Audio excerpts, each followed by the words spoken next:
being a little thick right here, but I can't see the hand raising feature on my screen. Because you're a panelist, you won't have that feature. Oh, okay. Since you are a co-host, I can move you down if you want. No, I'm fine. I'll wave at you. Yeah, co-host, or you can just yell at MT.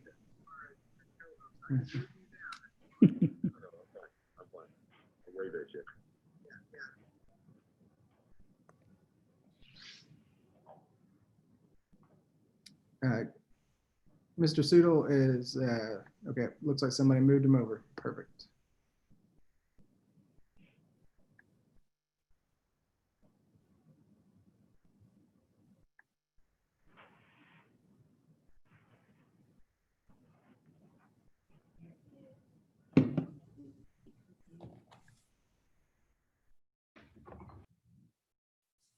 Oh. You can move Tim over. Which way would be better? I don't know.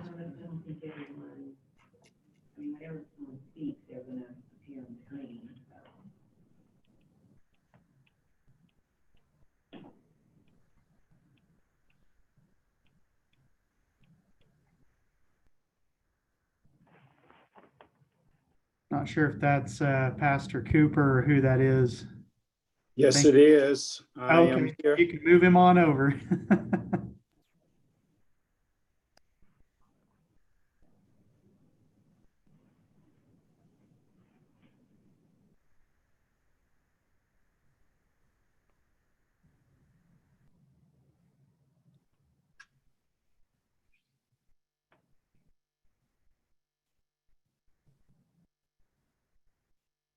I am here, Craig.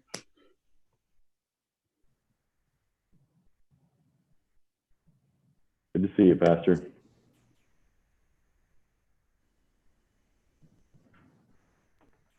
Okay,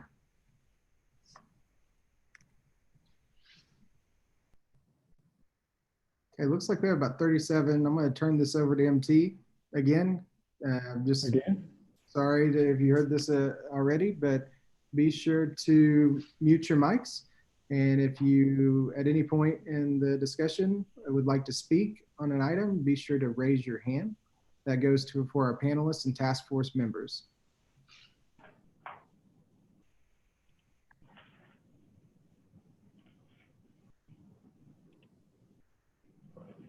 Are you ready for me, Zach? Yep. Hello, everybody. Thank you all for joining us for our task force meeting today. I understand that we may have some non-task force members who are tuned in. So I'm going to go over some announcements just to make sure that everybody understands how the teleconferencing is going to work. First of all, let me say, if the video conference is disconnected at any time during the meeting shall be stopped and reconvened once the audio and video connection is restored. If communications are unable to be restored within 15 minutes, items remaining for consideration will be placed on a special meeting agenda via video conferencing or in-person meeting.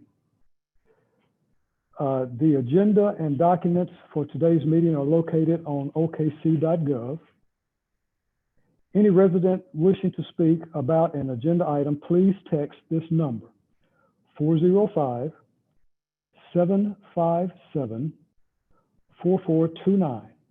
That's 405-757-4429. Please provide your name, phone number, the item number, and the reason you wish to comment. Speakers will be allowed 3 minutes to comment at the end of the meeting to ensure the task force members have time to review the entire agenda. I'm going to say that again. Speakers will be allowed 3 minutes to comment at the end of this meeting to ensure the task force members have time to review the entire agenda. I would ask that all participants keep their phones on mute until they are recognized to speak. Committee members will be allowed to ask questions or comment at any time during this meeting. Again, committee members will be allowed to ask questions or comment at any time during this meeting. At this point, I will call the meeting to order, and I think our first agenda item is a presentation from the Department of Justice Community Relations. Let me introduce our speaker.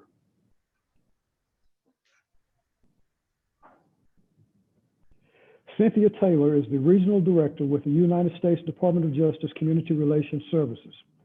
She manages the Southwest, Southeast, and Northeastern region offices. She assists federal, state, and local officials and community groups with addressing community tension, civil disorder, and with restoring racial stability within communities. With more than 28 years of federal service, she is a skilled facilitator, trainer, and subject matter expert on topics related to mediation, alternative dispute resolution, and cultural diversity.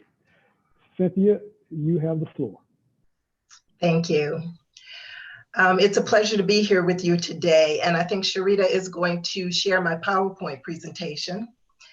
And while she's setting that up, I'll just tell you, I am no stranger to Oklahoma City. I have worked with many people there, and from Pastor Lee Cooper, we've worked together in the past.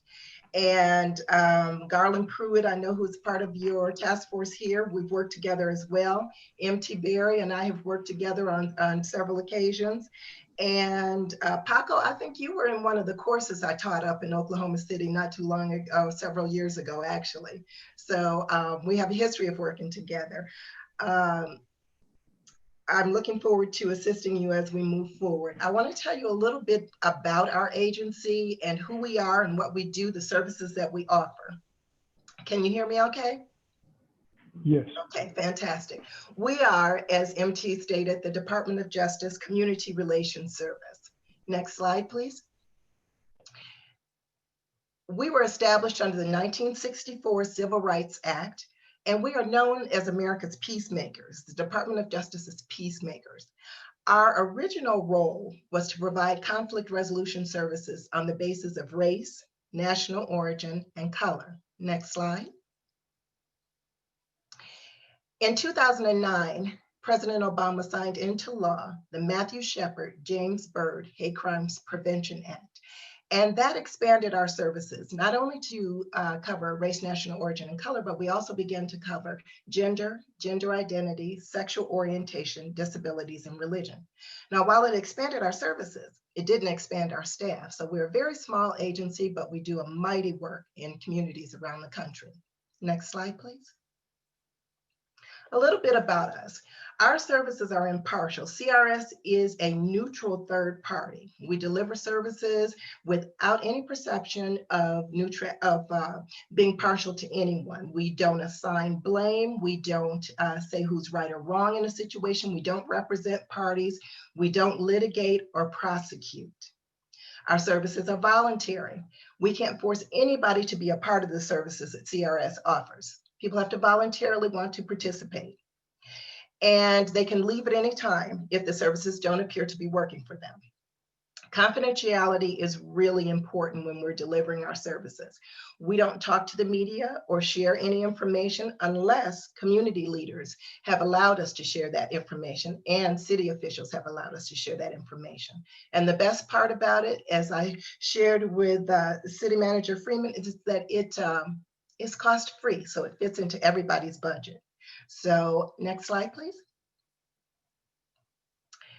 Our services are these. We provide facilitation of meetings and conflicts, and what we do in this process is it's not the most formal process, but we bring people together to talk about issues and concerns, identify what those are, and certainly to look for solutions.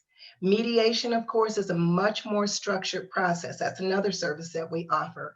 And we sit down at the table, we try to reach some type of agreement to leave behind so that when the parties continue to work together, they have an action plan to work from.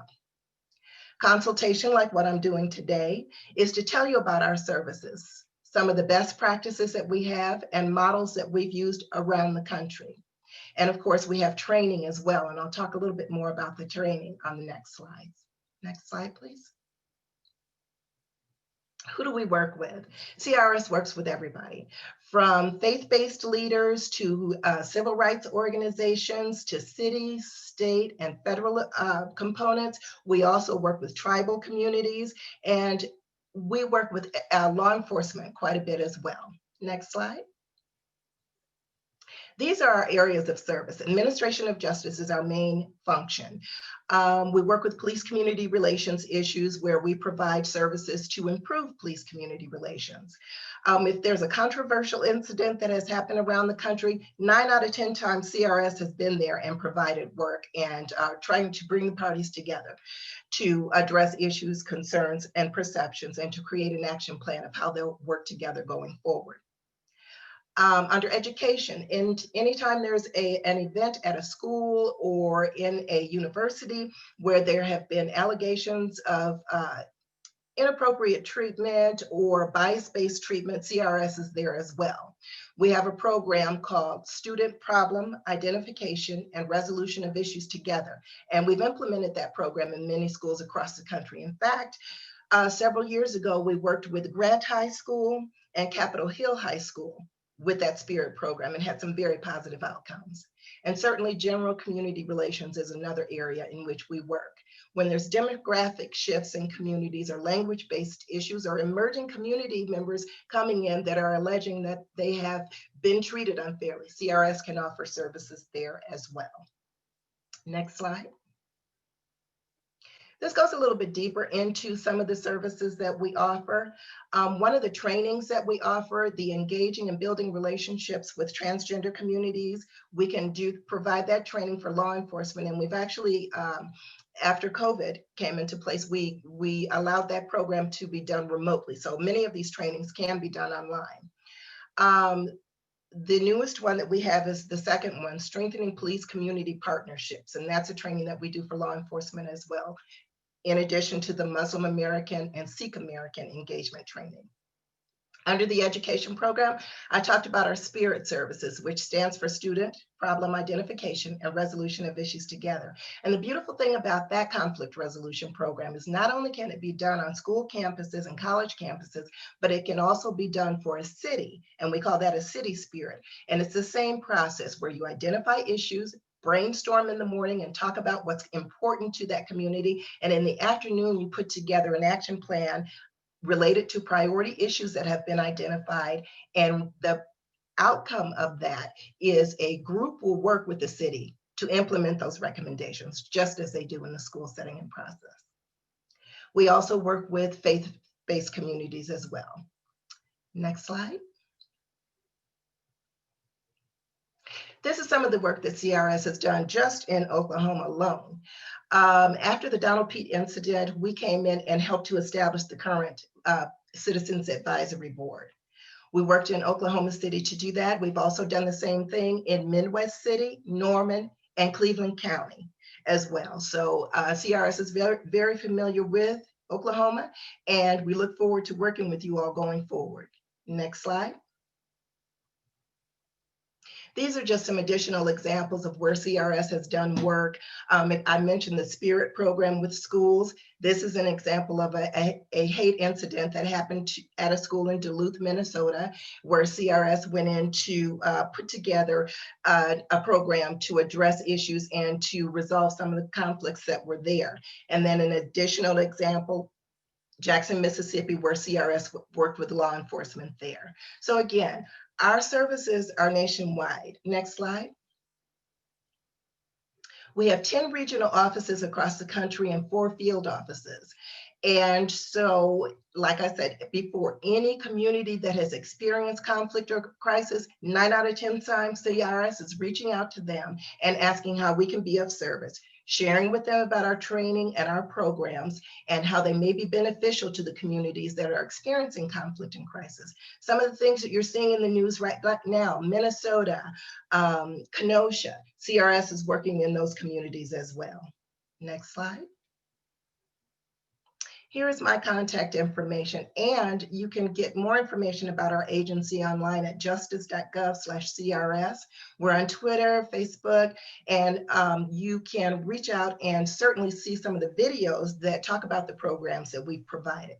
What I want to leave you with and for you to think about is how we can be, and I'm happy to answer any questions as well, of service to you as you move forward with improving police community relations, and how our services and the best practices and things that we know and have experienced in other communities might be beneficial to you there. I'm happy to entertain any questions. Hi, Cynthia. My name is Sarah Adams Cornell. I am a citizen of the Choctaw Nation of Oklahoma and live here in Oklahoma City and appreciate your presentation. I had a question. You said it's free. This is funded by taxes though, correct? It is funded by taxes, yes. Okay. And then I had a question about your facilitators and how you choose facilitators and what their backgrounds are and how they perform those services, please. Certainly, thank you for that, Sarah. Our facilitators are normally our employees. And so we come from a wide variety of backgrounds: law enforcement, education, mediation and conflict resolution, such as mine. And so we have a very vast number of backgrounds that people come from. How we choose those folks: when we hire, we look for people who do have experience in conflict resolution. We look for folks who are able to work directly with communities and are comfortable with being in conflict and crisis situations. There was another part of that question that you asked. Ask again, how we choose those people. I think I answered that, but what was the other portion of it? How you choose them. Do they come from the communities in which they're serving? And also, how do they perform those duties in the facilitation? Mm-hmm. In a facilitated dialogue, normally what we do is to go in and talk with the sites individually at first. We talk to them to see what their issues, concerns, and perceptions are. And then we talk with the other side. Let's give an example. Say, for instance, law enforcement is the party that the community has an issue with. And let me say this, our services are never one-on-one. It has to be a community conflict that we're dealing with. It's never a one-on-one process. So say, for instance, a community is alleging that a certain segment of the community is not getting the same services that another segment is. And they want to talk to city officials about that. So we want to make that conversation as constructive as possible. We'll go sit down with the community, then we'll go sit down with city officials. And with the approval of both parties, we'll share information, and then we'll bring them together to talk about: how can you address this problem? Here's what the issues are. How can you build on that? And how can you create a partnership to address not only the current problem, but also future problems? Cynthia, I had a question. This is Mark Stonecipher. I'm Ward 8 City Council person for Oklahoma City. You talked about brainstorming sessions. And so can you delve into that a little deeper? And what I mean by that is, when you have these sessions, are they large group? Do you break it down into smaller groups? How does that work? Both. Now, one of the things that we do with that city spirit process and the school spirit process, we start everybody out in a large group. And then we break them out. It may be by profession, it may be by subject matter, it may expertise, it may be by the type of work that they do. And so we take that into smaller breakout groups so that everybody's voice can be heard. And in those groups, we normally have two facilitators in that group, so that one is a scribe and one is leading the conversation. And so as a result, we get all of the data, the raw data that comes back from the entire session where everybody is involved, and from the breakout groups, and we bring that information back. We prioritize it in the smaller groups so that we can only bring back the main topics when we're on site. But a report that the city would get has all of the raw data, everything that was talked about in those breakout sessions. So it starts out in a larger group session, moves to a smaller group session, and then the outcome is putting together a working group so that they can address the priority issues with city officials or law enforcement or whoever the parties may be. Very helpful. Thank you. My pleasure.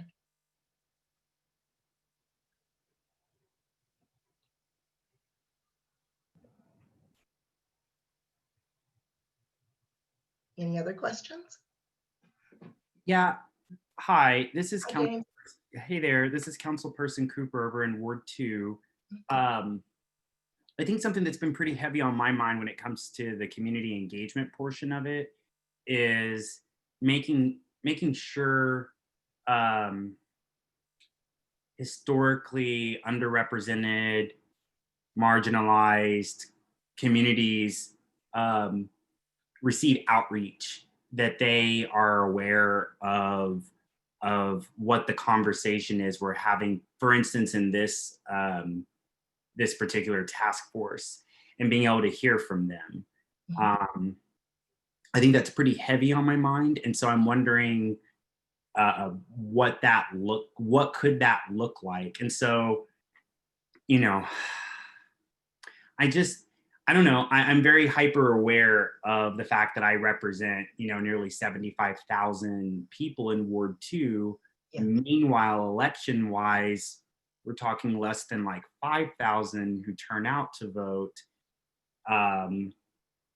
So I'm always aware that there's a significant constituency disconnected for whatever reasons from their government. And I would want to know what kind of work we do to ensure that we're hearing from as many residents as possible, particularly those from these who are most likely to have encounters with law enforcement, and making sure that their voices are heard, if that makes sense. It does, James. And, you know, it's almost like I planted you there because that's such a perfect question.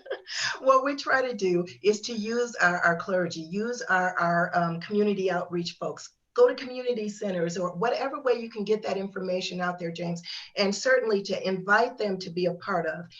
Marginalized communities are critical to the success of any dialogue because, again, we don't come in telling you what to do in your community, as Pastor Cooper can attest to and MT can attest to as well. What we say is we know a process. You know the people, and you know who can best bring those conversations to, you know, something like this, a forum of this nature. And so the bottom line is sometimes there are smaller groups that you have to go to gather information from, and then have them send back a leader, a community leader. So it's incumbent upon you and others to have those small group dialogues, have those small conversations, whether it be at your church or your community center or one of your outreach meetings or however you choose to do that. Document that information, send a representative so that they can be the voice of those who can't be there. Because obviously we can't have every single individual there, but their opinions, their voices, their concerns are important. So my recommendation is to do the work in your communities. It may take several meetings in order to do that. Nominate some representatives to be a part of the broader conversation and have them bring back that information from your constituents. And then a follow-up, I'm really interested in, you know, the best practices, quite frankly, not just from our country. I'm really, really interested in global perspectives on law enforcement. I'm hyper aware of countries like Norway, for instance, and their approach to the criminal justice system. I'm also hyper aware of where modern law enforcement begins, my understanding at least, London, 1829. And so by extension, I'm interested in what are present day practices in a place like Great Britain. I just don't, especially in this kind of global pandemic moment, I'm just hyper aware of that sort of global conversation and the idea that best practices might come from different corners of the world. And so when you all do your sort of consultant work, what does research look like in terms of best practices? And do we confine ourselves just to the American border? Is it possible to look beyond our country? I mean, maybe it's just the adjunct professor scholar in me, but I'll take best practices where I can find them. You know, I can't speak to international practices, but what I can speak to is, have you reviewed the 21st Century Policing document that's online? I am aware it exists. It's a wonderful resource. And so I encourage you to take a look at that and look at some of those best practices from around the country and things that they've talked about as ways to move forward in a positive way. So I highly encourage you to do that. So again, I can't really speak to international practices, but I can certainly speak to what's been done around the country in the United States. This is Craig Freeman. And another thing, James, is we've looked at this, we've had some conversation and a little bit on the agenda, we're going to talk about the discussion of the scope of work of a selection for consultant services. What we've talked to Cynthia about is, you know, they bring in expertise in mediation, facilitation, helping with the dialogue and the conversation, that we wanted to look at this as possibly bringing to the group that the Department of Justice comes in, you know, Cynthia's group comes in, they help us with that engagement, they help us with the process and work alongside a consultant who would be responsible to carry out some of that research that you're referring to. So we're still in the conversation about having a consultant that comes in, brings best practices to us, and they work in conjunction with Department of Justice as we go through the process. So that's really really what we're starting with the dialogue here, is having that conversation. That when we had talked with Cynthia about this, she had said Department of Justice has another group, and I don't recall what they were called, but that is more of a research consulting group. Community-oriented policing. And so they have another wing that does that, but in the community services area, they're more of that facilitation engagement, helping us to get the voice of the community and the solutions that we work together to get the resolution. So they would be part of the process, but there would be a consultant that would do that research and do that work. Cynthia, this is Raul Font. I am the Latino Agency President. And this may be an obvious question, but there is a population of Latinos in Oklahoma that we tend to forget about. And some of them do not speak English very well. So how do you have staff that could provide that consulting in a language other than English? I do. We have Spanish speaking. We have a gentleman from India who you know provides languages for us as well. So yes, we do have staff that can provide Spanish. You know, and we have some of our information that's been translated as well. So some of our documents. So certainly we can do that. By the way, I was a former principal at Capitol Hill High School, and I've heard about your work there. So very good. Thank you, Raul. I appreciate that. We had a good time, and it was a really great group of kids there. Sorry, me again, follow-ups. Okay. Always with the questions. So on the languages, and point very well taken, our Hispanic Latinx communities, you know, in my ward 2, we also have a very vibrant Asian community, everyone from Laotian to Vietnamese to Chinese, you know, and then we have a lot of indigenous folk too. I just want to make sure again that as many of our communities are able to add their voice to the conversation. Do we have other language possibilities as well? We do. We actually have our staff, our agency is very small, but we do have interpreters that we can use. In fact, it might be something that you want to address in a subgroup is to make sure that you have interpreters that are there, you know, as a part of the dialogues. So that might be something that we want to focus on before we move forward with, you know, having any larger scale dialogue, is to look at who do you have locally that could serve in that capacity, because I'm sure there are some folks that can do it, and address it from that perspective. So using local people rather than trying to bring someone in from somewhere else.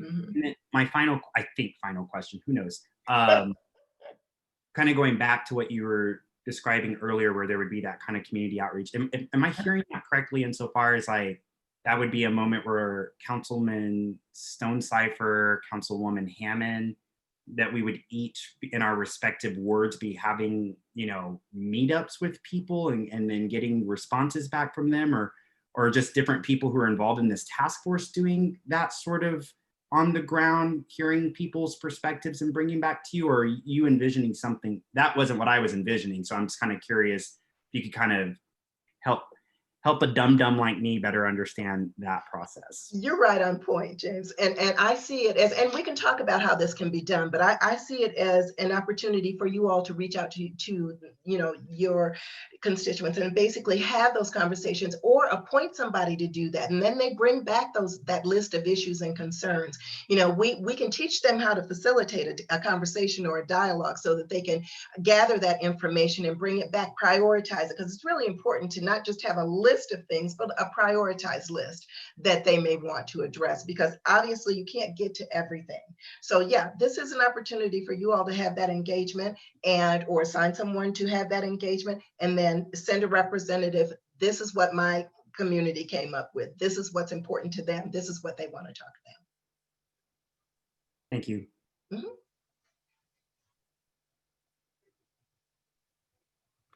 Hi, Cynthia. I'm Josh Higginbotham with Black Lives Matter. And one of the questions I have is that specifically in mediation or consultation that has to do with law enforcement and communities that they serve, how do most communities measure success at the end of the process, and how do they quantify that? It's different for every community, Josh, and they have to define what success looks like to them. And we don't come in and tell you what it looks like. We say, what is it that you want as a community? Tell us what has worked in the past, what hasn't worked in the past, and what you'd like to see going forward. And then once we answer those questions, we can create what success looks like. But that has to come from the entire community, the group, those who are there as community leaders. And I have to say that it starts out as a large group, and Pastor Cooper and MT can tell you, it ends up with about 10 or 15 people at the table speaking for that entire community and addressing those concerns. Pastor, you want to chime in on that?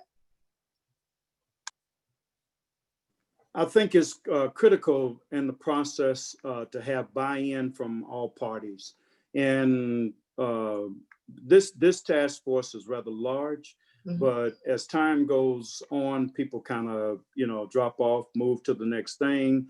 But in order to have success, we're going to need people who will be engaged throughout this whole process in order to define, as Cynthia says, not only what it should look like, but then also what needs to happen going forward. Absolutely. And I think that's crucially important to this whole process. Mm-hmm. So Josh, we definitely want to, that's why I said it might be beneficial to have those, small community dialogues and get that list of issues, concerns, perceptions, or, think topics that people want to talk about, and then bring it back to the larger group, that's been established, and have them address those, or look at what can and can't be addressed, or who it should be assigned to, because it may not be a city issue. It may be something else. It may be a county issue for that matter. And so this group can only address what is within the realm or the scope of what they have the power to address. Thank you. Thank you. Anyone else wishing to ask Cynthia a question? Yeah, I guess if you don't mind, Joshua as Hey, well. Joshua. Also, the other Josh. I guess within that, when we talk about scope, when we talk about how we create or measure what success looks like, I really kind of would like some more clarification on that. I know you say that we create that. I guess kind of what is the process of what you're looking for in that? Because I know for some, we are putting forth a lot of effort, right? Especially our officers. I know Paco heads up a lot of community engagement projects that specifically focus on making sure that we have that relationship there. And I know for the people that are come into contact with that program, it's actually very beneficial, right?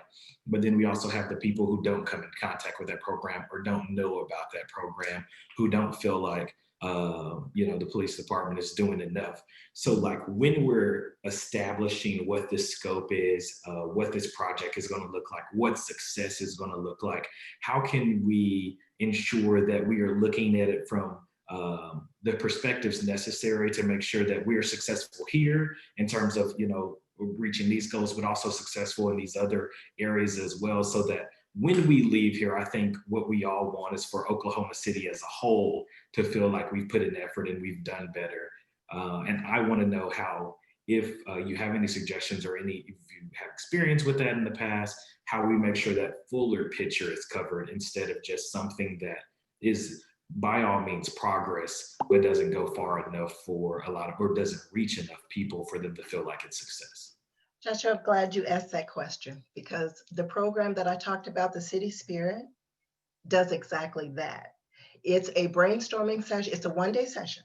Now, it's a brainstorming session in the morning, and then it's a action plan session in the afternoon. Okay, so you prioritize, identify issues, and then talk about the most important ones.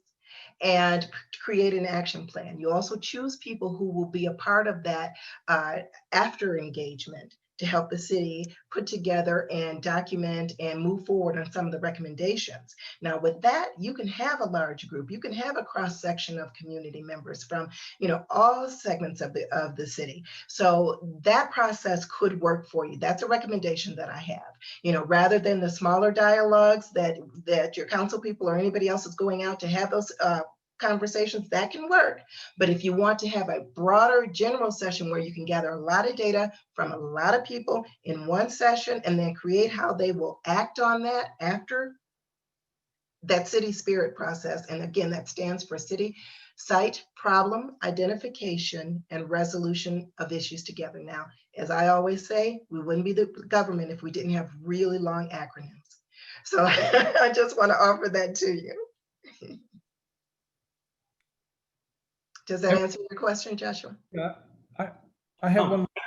I think that it does. I'm sorry. Oh, go ahead. I think that it does. I think, my concern is I don't want a group that's so big that we're ineffective, right? But I don't want a group that's so small that we actually leave people who need to represent their communities out of the discussion. And so obviously we have this task force. There's a lot of people on this task force. We represent a lot of different communities. I see the task force potentially going into smaller groups where people work on different segments, and then we bring that back to the larger body as something that would be successful. But I don't know if that's necessarily the best way, because I know that there are a lot of people who will have crossover on the different issues that we're tackling. Yeah. And so we don't want to leave anybody from the table, or we don't want to make it seem exclusionary in any form or fashion, but we do want it to be effective. We do want it to be representative. And then we do want to have buy-in overall from not only the larger group, but from the public as a whole. And so I'm trying. And that spirit process would do that. That spirit process would do that. In addition to that, you all as this body could work as and we could train you on this, to be the facilitators for those breakout sessions. And so that would be, Sarah, you asked about facilitators before and representation. And say, for instance, Raul, there was a group that was a Spanish speaking group or another group speaks another language. We could definitely have breakout sessions so that everybody's voice could be heard. So I could see you guys serving in that role. That's a possibility if the city considers doing that city spirit process, you all helping that move along and hearing those concerns and documenting that, serving as facilitators in that process. And we can certainly train you on how to do that. Now, we would facilitate the broader session and the entire process, but you all could assist us by serving as facilitators in the breakout sessions. I know this is a meeting of process, not of content, but I have this theory that in the narrative, the US narrative, we're leaving out a specific point on what we have been discussing with the race issues in America. There's a bullying issue in this policing that nobody's talking about. I contend that race is taught, very difficult to put aside. But then there's a bullying issue as well. Some of these police officers that are going beyond the procedures of restraining and so forth and so on, have a bullying problem. And we're not talking about that. And so I'm sure that this is not the only community you're working with in America. Has that ever come up? Because I'm more concerned about the bullying problem, that these people just happen to be racist as well. That could definitely be a topic that could be addressed in a facilitated dialogue, and the question becomes, do you see this as, and then, put whatever the question is out there, and then get that feedback from the parties that are in the room so that they can offer their opinions and what they think. And then the question moves to, but what would you like to see done differently? How do you think this should be addressed? So that's a conversation that could certainly happen.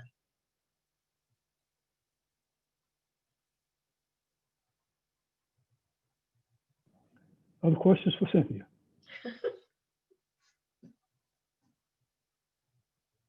Cynthia, thank you so much. We really appreciate you being here today. We really appreciate you talking to the group, and we will be in touch.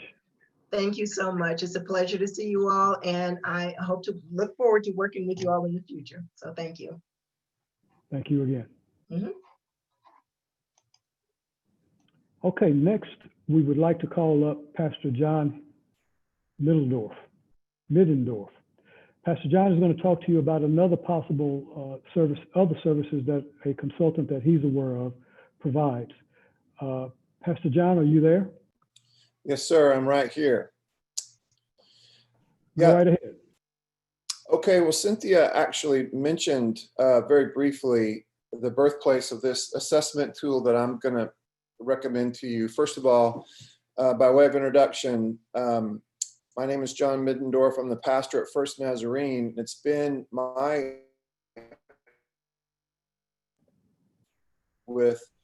along with several pastors, like a couple of members of this task force, Dr. Reed and Pastor Major Jemison, we have been meeting with Chief Gorley and several of the deputy chiefs for the last few months. I think we've met 3 or 4 times. And each time we go recommending this particular assessment tool that has been used to great effect in other municipalities. It's called 21CP.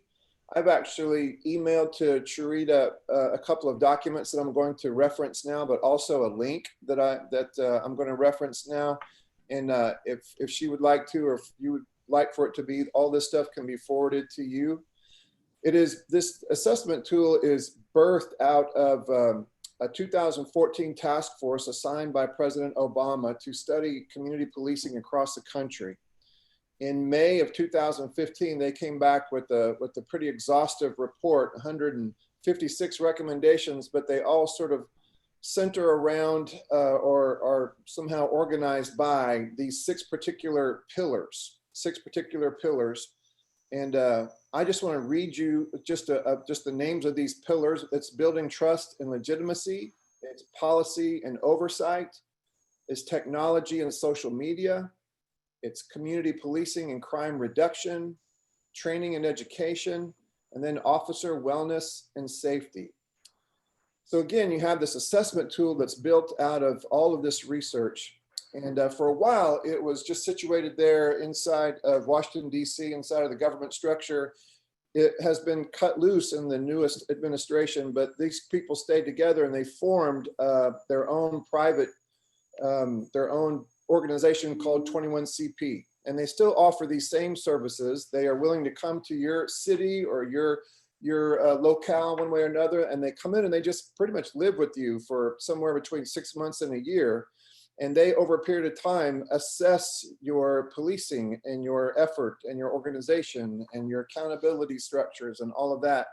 And then at the end of that process, they come back with several recommendations. And I think where this really caught my attention is when I was actually able to read the report complete with recommendations that was submitted to the people of Minneapolis, to the leaders in Minneapolis in February of 2020. Now, because of the pandemic, they did not take up and finally implement these recommendations. And we know what happened pretty soon thereafter. It looks like to me, and this is one of the documents that I've sent to Charita that she can forward on to all of you. It looks like to me, after reading this document that was given to Minneapolis, there were 3 different ways in which they could have prevented the death of George Floyd and saved a lot of heartache. Had they implemented all of the recommendations made by 21CP, these recommendations that came about over 6 months worth of study there on the ground in Minneapolis, perhaps we're having different conversations today. Well, this same group, having seen an event that we put on last March, just before the world ended, called Breaking Bread, this same group now has some interest in coming to Oklahoma City. Now, typically there's a pretty serious price tag for them to come to a city, but they have offered Oklahoma City the lowest price they've ever offered anybody. They've gone to other cities and are currently negotiating with other cities, but they've never gotten below $250,000 fee. But they want to come to Oklahoma City pretty badly for $150,000. And then beyond that, the In As Much Foundation, who also believes in the veracity of this particular assessment tool, they have offered to underwrite the entire effort so that they would come to us for nothing, but then also be there at the end of this assessment process to help fund the implementation of some of these recommendations should they require some more financial backing.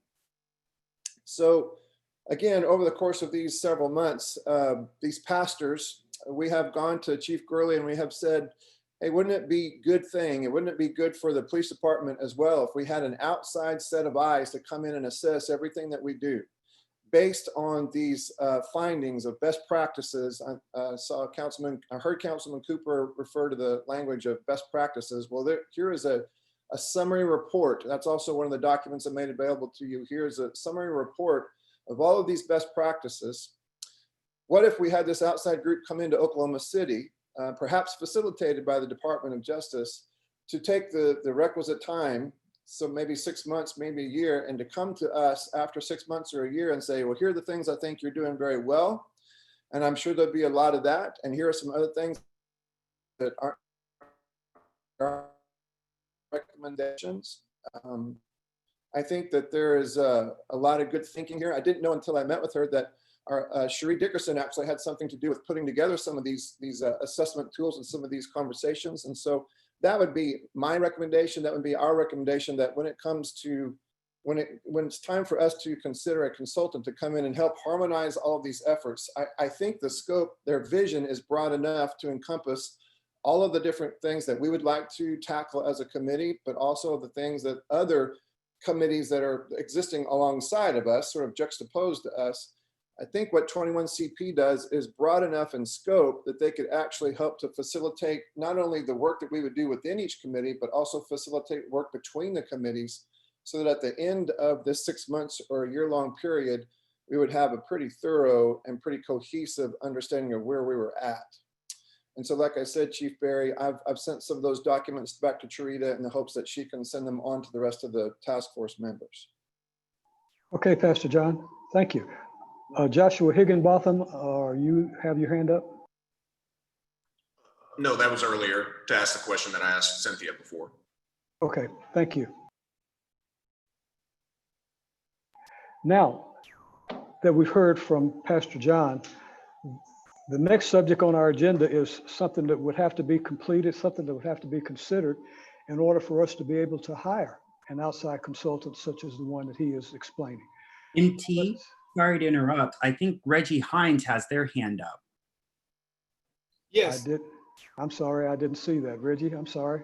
Yes, I have a question. I guess I have seen a lot of consulting groups come into our state and make a lot of good recommendations on things that need to be done, and have left us some very good reports.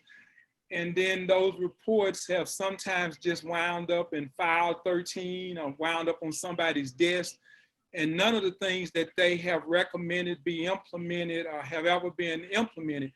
What are the chances of this task force, if we come up with some good recommendations or some things, what are the chances of those being implemented? I know in the past it has been, well, we don't have the funding to do it, or it's going to be, we have to get a law changed, or we have to get this changed. And then we didn't have anyone to carry those things forward as far as getting the additional funding, or anyone to carry something forward to getting laws changed or policies changed. And so we spent a lot of time and effort, paid these consultants, and they spent a lot of time and efforts, and nothing has ever came of this. So will this task force be any different? Can anyone answer that question? Yeah, so I would say that basically the recommendations, I think we got to back up too. There's a lot of topics that we've discussed. The primary focus of the task force, as assigned by the mayor, was to focus on the two topics of de-escalation and the Citizen Advisory Board. And not to say that we can't touch on other topics that are related to that, but that's where our focus is. Ultimately, when we finish working with a consultant, we come back with recommendations. The recommendations will go to the city council, and then it's up to the city council, and then ultimately working with the city council to implement those recommendations. What you say about funding is absolutely going to be a challenge for us. We're working with we've got a community policing working group that we're looking at as well. There are definitely going to be challenges in being able to fund certain things, but But I think it's all of it. We look at what the recommendations are and look at different ways that we can approach that. It doesn't mean we can approach addressing all of it at one time, but it's definitely something that we keep in front of us, working with the council and with the city manager's office, working through the police department. I think that's why it's important to hear that somebody like Inez Much is willing, they're thoughtful enough and reflective to know that they need to be there at the beginning of the process, but also at the end, so that these recommendation reports don't end up in the circular file.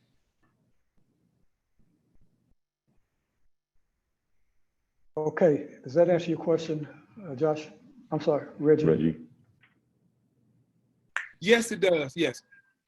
I just want to make sure that we have someone on the forefront that's going to really keep our recommendations and things out there, that they just don't go away after a period of time, that they stay out in front of the policy makers, that it needs to carry those recommendations forward, and that they continually, that it's a working document, that it's just not a document that we put a lot of time and effort in and then it just kind of disappears. Thank you, Reggie. We appreciate that. Thank you. I don't see anyone else's hand up, so I will go ahead and move to the next subject on our agenda. As I was stating before, in order to engage a consultant, there are certain things that a city has to do in order to identify and engage a consultant. Before this meeting, we sent out a discussion of scope and work and selection criteria for consultant services to the membership and asked for any feedback. Today, Assistant City Manager Kenny Sudel will talk to you about the consultant selection process. Thank you, MT. Just very quickly, you know, I think Craig and MT mentioned at our last meeting, kind of talked a little bit about our process, that because we're a government and we are spending public funds, that we typically issue a request for proposal, you know, which we abbreviate and call an RFP. It's usually a document that allows consulting groups such as 21st Century Policing or others to make proposals to us and tell us about what they're going to provide, the price, et cetera, and that we generally will form a committee to look at those proposals, score them, select them, and then make a recommendation back to the city council, who ultimately has to, give us authorization and approve a contract with any consultant that we do business with. There's a lot of things that go in an RFP, but the biggest two pieces of that are really the scope of work. That's what you're asking them to do. And then the selection criteria, that's the things that you're going to use to make a decision on who you pick to be your consultant. So today, what we would like to do, and we sent that document out to you, and I'm going to share my screen here in just a second. I'd like to just facilitate a discussion today on those two areas. We didn't want to put this big bureaucratic, 50-page document in front of you. We really want to just talk about the concepts and the things that you want to see in there. And so if it would please the group, I'm going to share my screen here in just a second.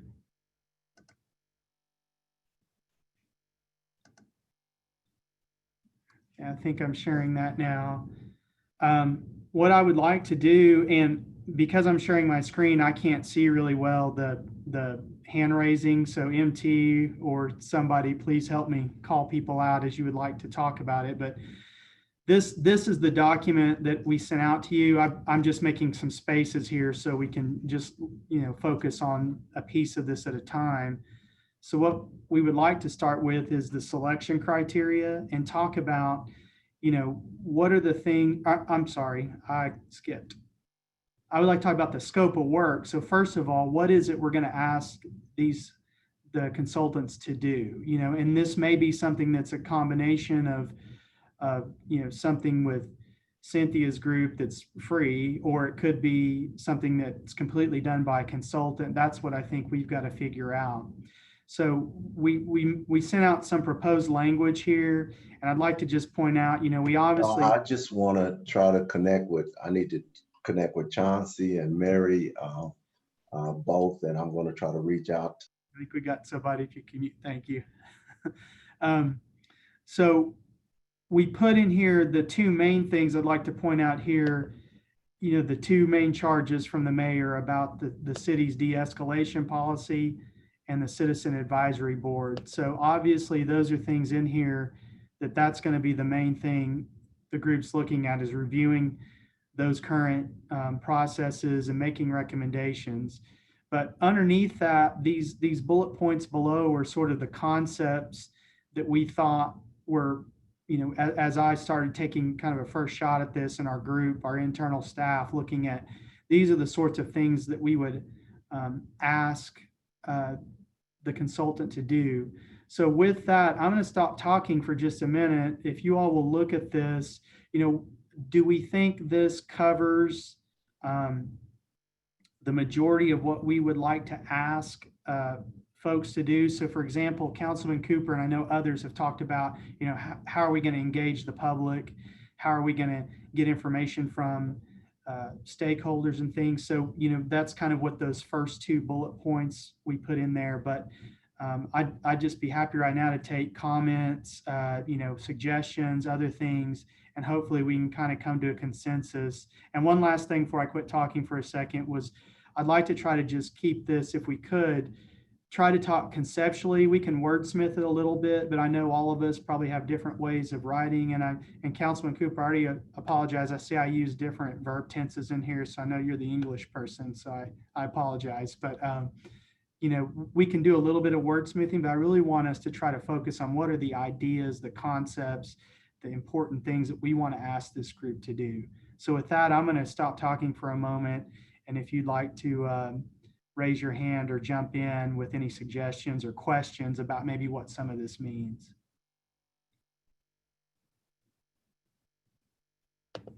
So this is Gloria Torres. I'm going to jump in. I want to kind of follow up with Pastor John's presentation.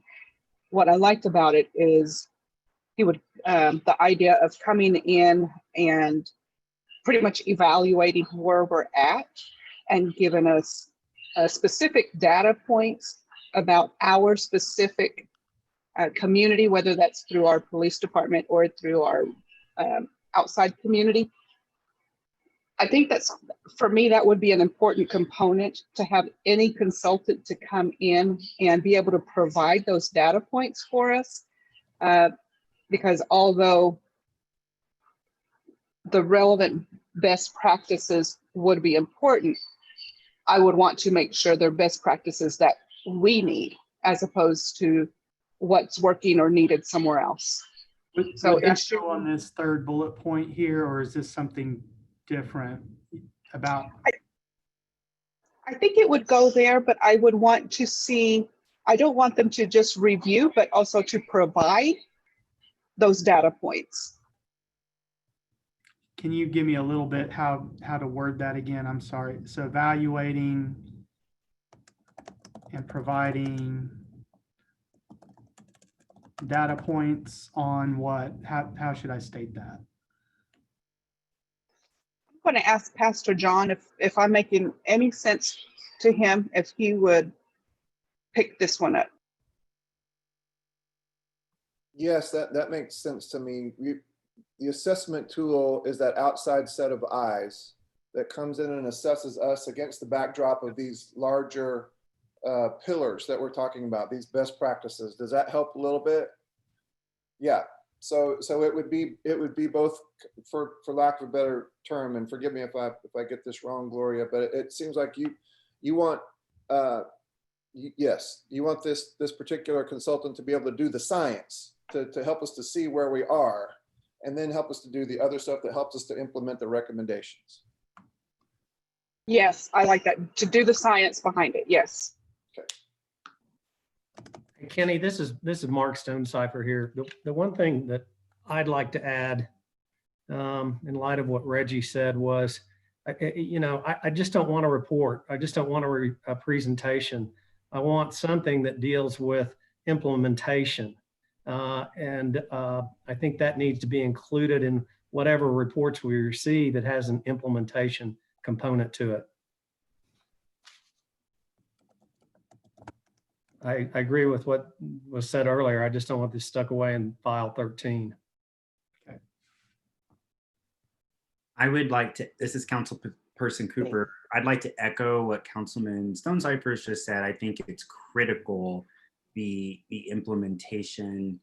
I also would like to see, in reviewing the city's current practices and evaluating and providing data points assessment of that current status, I'd like to see an evaluation of our budget as it relates to what those current practices are.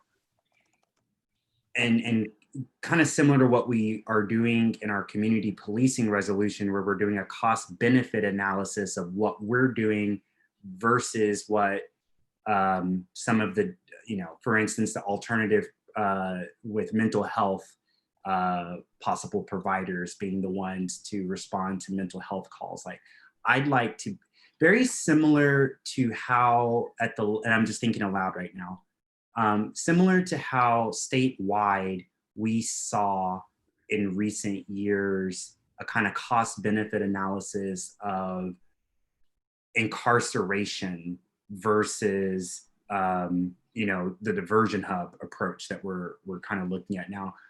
I think that would be very helpful. So yeah, just echo what Councilman Stonecipher said, a cost benefit analysis. I have a couple more things I want to drill down on, and I don't know if this is, I feel like this is the time to bring it up, but I'm not sure. Recently, I sat with LaShawn Thompson with our municipal courts, and it was there where I learned when we look at the 23rd Street corridor, for instance, I believe it was Councilwoman Nice and Councilwoman Hammond had requested to review kind of a map of where traffic stops are happening in our city, particularly as it relates to our indigent population. And we found that 23rd Street especially stands out for just a high number of traffic stops from about I-35 as far west as, I believe MacArthur, Rockwell. And y'all, people who know me know that I have long been an advocate for making streets safer for people again. And I strongly believe the way we design our streets tells our residents how to use them. And it does not shock me one bit that 23rd Street is where we see these traffic stops as it relates to our indigent population, because we have, for all intents and purposes, designed a speedway there. I would like for someone to actually look into what best practices and research exist as it relates to the design of infrastructure itself, specifically streets, in terms of its relationship putting residents in interactions with law enforcement. I know that sounds abstract, but when I saw that map of 23rd Street with that number of stops, it just all came together for me. That is part of the situation here. So I'd like for someone to kind of help me better understand it. And then I think finally, and I don't know, I'm just going to go for both groups here. I'm not on the community policing working group, and I hope they take the approach I'm about to suggest. But just in case they don't, one of the conversations I've had with Chief Corley, which I find concerning, we don't have, in a lot of ways, the number of officers. When I talk with him, and he can speak to this better than I can, we don't have the number, according to my conversations with him, we don't have the number of officers that would allow us to do the sort of community policing, the beat cop, the person who's actually able to walk, business to business along, for instance, the Uptown 23rd Street corridor or the Asian district or wherever it might be. When I hear Chief Worley tell me that there's the very number of officers compared to a Kansas City, et cetera, is one of the things that could get in our way of being able to move officers out of their cars into actually getting to know the people they are, sworn to serve and protect, serving them by getting to know them. And so I'd like to learn more about where other cities have been successful at that. And especially when it comes to, again, and Worley can speak to this better than I can, when it comes to the sort of budget limitations and the number of officers currently, I would like to see how we can use the number of officers we have currently to be able to get at this sort of community policing approach. Hey, James, this is Mark. On the thought of looking at what other cities have done, the 21 CP really intrigues me just because they've done work in other cities. And you and I look at these RFPs all the time, and sometimes it's helpful, like Cynthia was helpful today.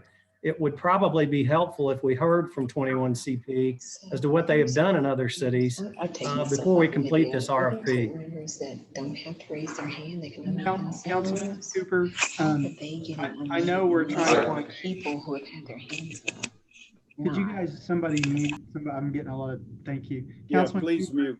are you okay with, oftentimes in the scope of services, I know we're supposed to focus on de-escalation and citizen advisory board, but we oftentimes will build in some components, I'm going to call them sort of additional services or bonus services that could be something, we ask them to do, but, maybe that we have them focus first on our two topics. Are you okay with maybe approaching it that way? Because I assume we're probably going to get some other requests, and in the interest of trying to manage scope creep a little bit, but being responsive and being able to kind of look at some of these things, because if we uncover something where it's related, one of our other issues like de-escalation, maybe it is related to how infrastructure is built or something like that.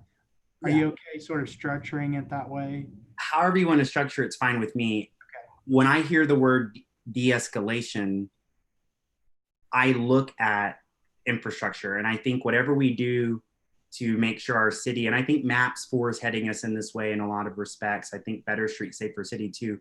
But I think the way we design our streets can lead to the number of possible interactions with law enforcement, and then thusly leads to de-escalation. And I think that's also the sort of community policing when we talk about getting officers on the beat and interacting with businesses, residents, that also gets us to a place of de-escalation.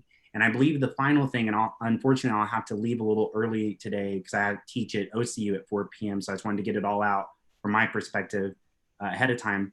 I think another thing I would want to look at is, the whole country's having conversations about items like tear gas and flashbangs and stuff like that. I'd like to see what other best practices exist when it comes to these sort of moments of protest.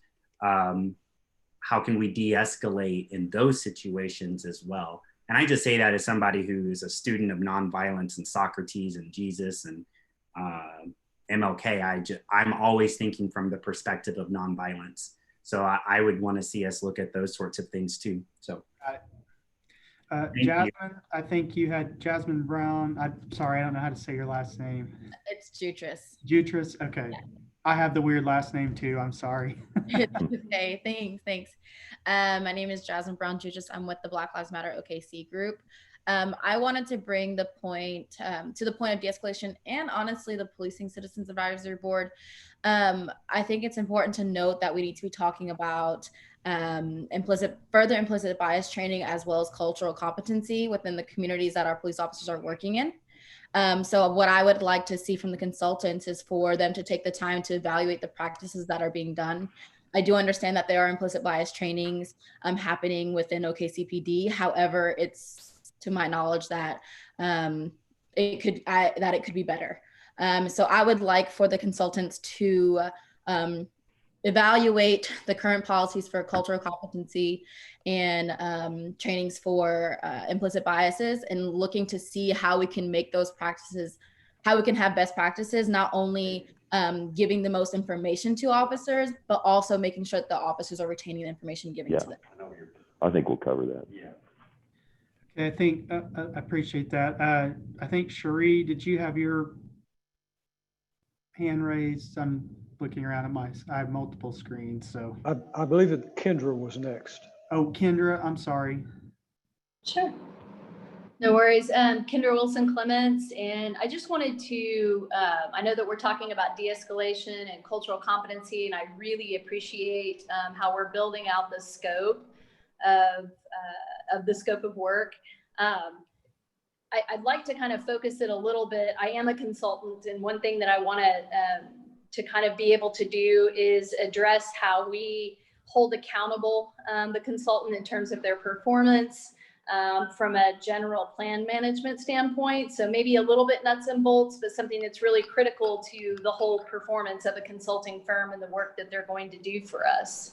And so what I'd like to add is us making sure that we are listing in our requirements for state of work in terms of a master project schedule. I think it's really important that a consultant is responsible for preparing and maintaining a master project schedule, basing it on anticipated project milestone schedules, right? So they're telling us when they're going to get things done, and we're going to hold them accountable to that. Integrating in that master plan schedule all reviews, any approval lines, like really any move that they're making in terms of pushing this effort forward. We want to make sure that they're showing us what they're doing, that they're doing what they say they're going to do. That's one thing that I think that we need to make sure that we list. And then another is kind of assisting in the organization and the scheduling of these meetings, and making sure that they are keeping minutes and pretty specific notes, that they are also finding a way to produce, if we're saying that we're going to involve the community, finding a way that they are going to produce the information for the public to view. So I think that that's an important piece as well. Okay, next up is T. Cherie Dickerson. Good afternoon. Some of the things that I was going to bring up were already addressed by Jasmine and also by Kendra. I wanted to reflect on some of the programming that was suggested and about the group that is willing to come here. Yes, I was involved in actually the creation of some of that programming. And I think it is important to note. And I did, when I had a conversation with Pastor John, I let him know that that particular programming was created by request from various law enforcement agencies that were wanting to focus or target specific concerns that they had. So they were already acknowledging that there was a need for change in certain areas. And then we were able to build out a customized program based on that. I think we have to have that same type, I think anyone would have to have that same type of acknowledgement from various entities if we're going to utilize that type of programming structure. So we want people to be open. And when we're building out the best practices, I again want to stress how important it is for making sure that we do have cultural competency training. But I think it needs to be on a more regular schedule, not just annual, not just biannual, which is a lot of what we see. We need to see it consistent, maybe quarterly, and that there is a process to where the those that are taking that training, there is a metrics to see how they actually comply with those particular standards. Thank you. Thank you. Next up is Valerie.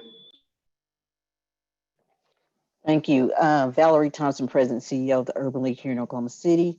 Some of the things I think we have been discussing are really good, but I'm not sure if we have really talked about the importance of racial diversity in working with the consultants. We know that community-based policing and reform works best when communities see people on the force, police force, that look like them. So one of the questions that I think we need to pose to the consultants is how will they assess how we are assessing racial diversity on the police force, and what is our approach to approving officer diversity? What are those data points look like now, and what are other data points looking like around the country? Thank you. Thank you. Next is Nikki. Yes, and to really honestly, to piggyback off of what Dr. Thompson said, my ask would be, I know it's not related in directly to this, but recruitment. How is our recruitment process eliminating folks that could serve in specific communities or reflect those communities or have the same background, and in relation to being able to do this work. So I'm very curious to know in how they would evaluate our recruiting process for our officers, for us to get more officers engaged in this process. Thank you. Thank you, Councilwoman Nice. Forgive me for using Nikki. I wasn't sure if it was you or someone else. Nikki is fine. Ms. Berry. Thank you. Next up is, hang on just a second, Sarah Adams. Thank you. To the very, if you could scroll up just a little bit for me. Well, there it is, engaging the community and staff. I hope that we can add with community informed facilitators. And it's just kind of piggybacking off of what Ms. Thompson and Cherie and Nikki and lots of people have said, but I think infusing the process with people who understand or come from, even better, the communities where these things are happening, makes the process faster, more efficient, and you're going to cut to the meat and potatoes of issues faster. Just knowing that, like, from the Indigenous community, we don't get open and talk a lot if there's somebody coming to talk to us that we're not comfortable with or we don't know. And so breaking down the barriers for open, honest dialogue is pretty important to hearing truth, which I think is really important. So I hope we can add that. Thank you. And also, Sarah, I'll just tell you, I already stole from your comments at the first meeting when we talk about the, I added a little bit of something in from that, kind of along those lines as we talk about the selection criteria here in a moment too. So thank you, Kenny. Dr. Font, I've seen your hand up for a while. Yes, I want to piggyback on Councilwoman Nice's comment. I'm about prevention. So I would like to see these consultants looking at how we screen candidates, cadets specifically. And then how does the department formatively and summatively evaluate their police officers? Because I think that the trend of repeating mistakes without being corrected or having somebody correct them or bringing them up results in the abuse of it in the future. So I would like to see that those consultants look at how we evaluate officers and how we screen cadets in the first place. Okay, next up is Kendra. Yes, thank you for taking my comments again. I do want to piggyback on Councilwoman Nice's comments, as well as just now previous comments about this recruitment process. So I think that we could perhaps build it out to encompass the entire employment life cycle of our officers. So starting from recruitment to selection to performance management and everything in between, including policies and procedures and how those are even being written. We do need to make sure that policies and procedures, how are these officers being promoted? You know, we need cultural competent policies and procedures throughout the life cycle or those employment life cycles of our officers as well. That would be in everything. That's training, recruitment, selection, hiring, promotion, termination, that whole life cycle. So if we can find a way to just highlight the whole thing from A to Z, and ensuring that we are, you know, being evaluated within our own system, what that looks like. I think that will be helpful. I do want to remind everyone, you know, there's a lot of stuff to take into. There's a lot of asks here, and we will certainly do our best. We are, you know, just a reminder, we're going to have to stay focused on the two main issues. I understand a lot of these do touch that. So we're going to try to work it in with how these different issues, but there's a lot of issues, and there may be something that we have to take this in phases, but I'm taking all these notes and putting it in. I just want to make sure and give that caveat to everybody that, you know, our first task are the de-escalation policy and the citizen advisory board, but I understand a lot of these things touch those, but just in how we structure this could be a lot of work and a lot of cost, so, and a lot of time. But I'm not saying we're not going to do all that, but just want to make sure I state that again. I think the next person who had their hand up would be Joshua Harris Till. Thank you, MT. For me, I really, and I think that everything that we're looking at in terms of setting up the relationship with the consultants is great.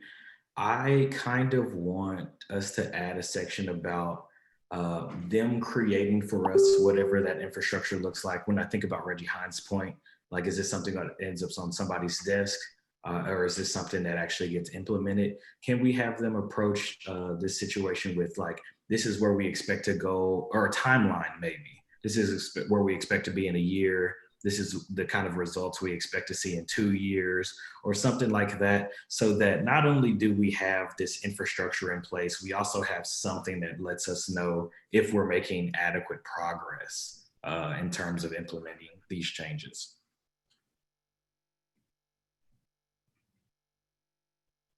Okay, thank you, Joshua. Is there anyone else who wants to speak on this subject? And I know we do have, you know, I want to make sure we have time to get the presentation we have in too. So if nobody else, jump in if you have discussions on that part, but I do want to cover the selection criteria really quick and make sure we look at that as well. Kenny? Yep. It's James again. Would this be the time for me to also say, act local, think global? Like, I really like the idea of, to the best of the consultant's ability, looking at this from a national perspective and a global perspective. Yeah. Thank you.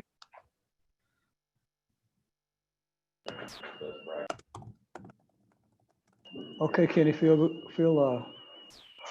ahead to the next section. So I really appreciate everybody's input on that. We'll take that and synthesize that into our document. The other really important piece is selection criteria. You know, what are we going to use to select the consultant? You know, there's no doubt that this is pretty standard stuff for the city, that we always look at the experience and the capability of the firm, and we usually want to have references, and not just about the firm, but about who's going to be actually assigned to our, you know, to work with us. This is where I added to Sarah, your point last meeting about, you know, making sure they have experience working with underrepresented communities and communities of color. We want to know what their project approach methodology is, and we try to keep this pretty generic, so it lets different consultants give us their different, you know, we don't want to put them in a box of how they have to propose to us. We want to leave it pretty open so they can propose to us what their methodology is. And that's definitely something that we want to use for, you know, how are you going to approach our project? How are you going to do the public and stakeholder engagement? What's your timeline and what's your cost? So think about these are the things that we would use to score the candidates or use to choose the candidates, so that we have, a transparent process about how we're choosing them, and we're not just choosing, who we like the best that day. But so this is really, again, taking suggestions on what we would use, and cost is certainly a piece of that, but we definitely, may weight experience and what their project approach is a little heavier, but cost is always an issue, and the timeline, if they tell us this is going to take 3 years, that may be prohibitive. So I'll open it up if there's anyone that would like to make some comments or suggestions on our selection criteria. I see Kendra Clements has her hand up. I do, and thank you for taking my comments again. And actually, that was the question I was going to ask, was inquiring about what our selection criteria will be, number one, and how we will assess, via point system. Is it 20 points for past performance? Is it 10 points for cultural competency? Is it, what is that? So that's kind of where I was heading with that process. Yeah, I kind of wanted to wait to do the weighting before we discussed what's actually in there. But, typically, the city, I would say generally we weight heavier towards what's your experience and what's your proposal. Cost is definitely, and timeline are definitely things that we put in and weight, but usually we weight pretty heavily towards, what's your experience and what's the actual proposal that you're going to do. But we can talk about that as well, maybe a little bit towards the end. I'd like to see what we get from the group on, are there other things that we want to see as selection criteria? Sure. And I always want to be really careful with experience, because someone may have done this 15 times, but may not have done it one time in the community that we desperately need them to be focused on. Joshua Higginbotham, I see your hand raised. Yeah, so one of the things that and I'm sure at some point the discussion about like which consultant needs to be brought in, it's definitely important. But I have to admit, I'm a little bit confused on, I feel like a lot of the problems are not clearly stated. That is that the specific things that we want fixed have not been clearly stated. And if we don't have clearly defined problems and specific ways, especially if you're going to bring in a consultant or have something measurable, specific ways of quantifying those problems and talk about addressing them, we'll end up with a vague solution to a vaguely worded set of problems. Nothing will change. And I'm a little bit worried about exactly what the problems are that we're getting a consultant for. And I kind of want to, I don't know, maybe there's nothing we can do about that, but I'm not quite sure. There are very specific things. I know that members of the community have talked to myself, talked to other Black Lives Matters members about that they're facing and dealing with, and those things are quantifiable. I think we probably made an assumption on that, but we probably do need to state that's really what I think we were talking about. Engaging the community and staff was really getting, a definition of what that is. So maybe we need to add that back here into the scope to define what are the issues and desired outcomes. Thank you. I think that's a great point. I appreciate it. That was sort of an assumption on our part, but we definitely need to state that. Next, I have Dexter. Yeah, Katie, getting to the the selection criteria of the consultants. I know a consultant being a third party should be coming in as a neutral party, but hearing some of the comments from everyone on the previous section, experience-wise, we probably want someone with experience in dealing with people in this part of the country or having dealt with people in the Oklahoma City metro area, as people, are different around the country in their ideologies and their experience and even dealing with the police.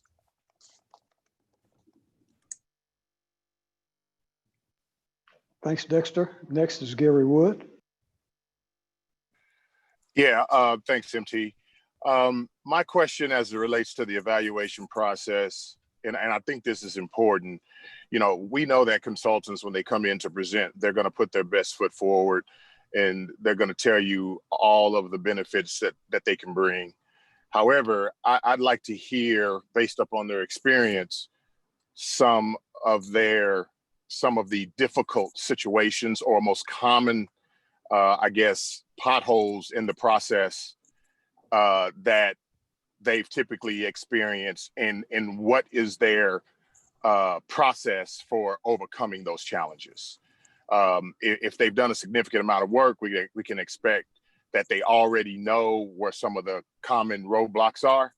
And so we want to hear, okay, if these sort of things happen, what is your next step or process towards resolution? Thank you. Anyone else? Don't see any hands. Okay, thank you everybody for your input so far. Very good. Next on our agenda is a presentation on current de-escalation procedures. And that presentation will be presented by Chief Gorley of the Oklahoma City Police Department.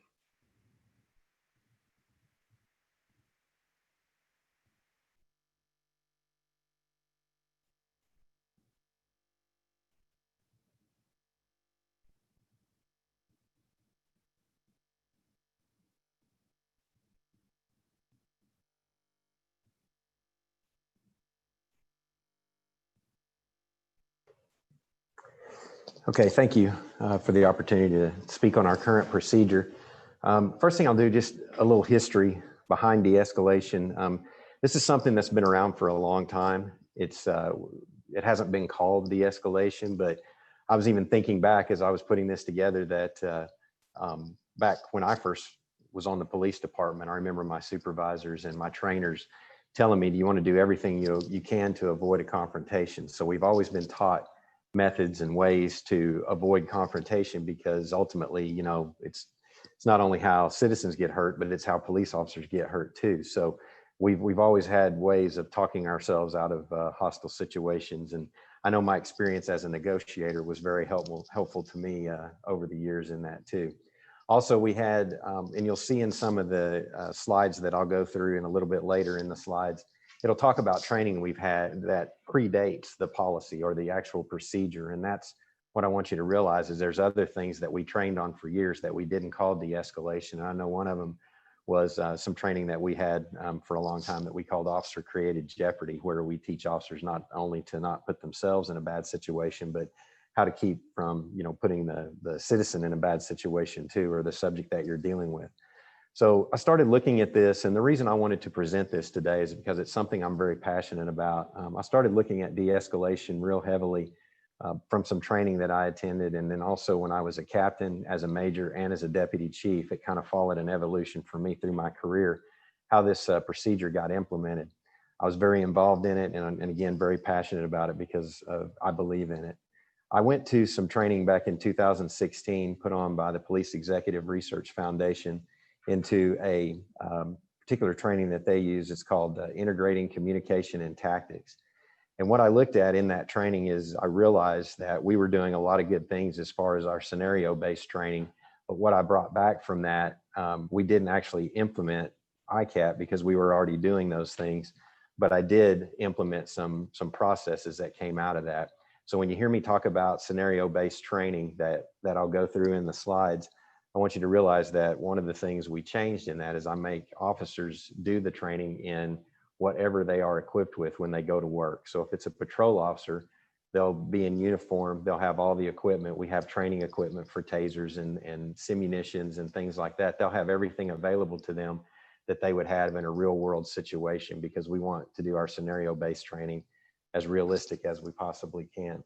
When this procedure first came about, I knew, it would be something new, and it would be challenging. It would be something different that we hadn't really done before. And so I made lineups to speak to officers. I went to in-service training, field training officer, in-service training, and I met with as many officers as I possibly could in all areas of the department to try and push this procedure out, and just educate people as much as possible on it.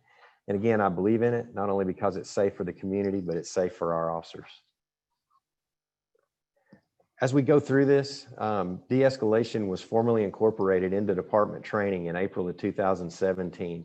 We put together some training for our officers for in-service that year, and the procedure wasn't quite in place yet, but we felt it was so important that we went ahead and began training officers on the new procedure.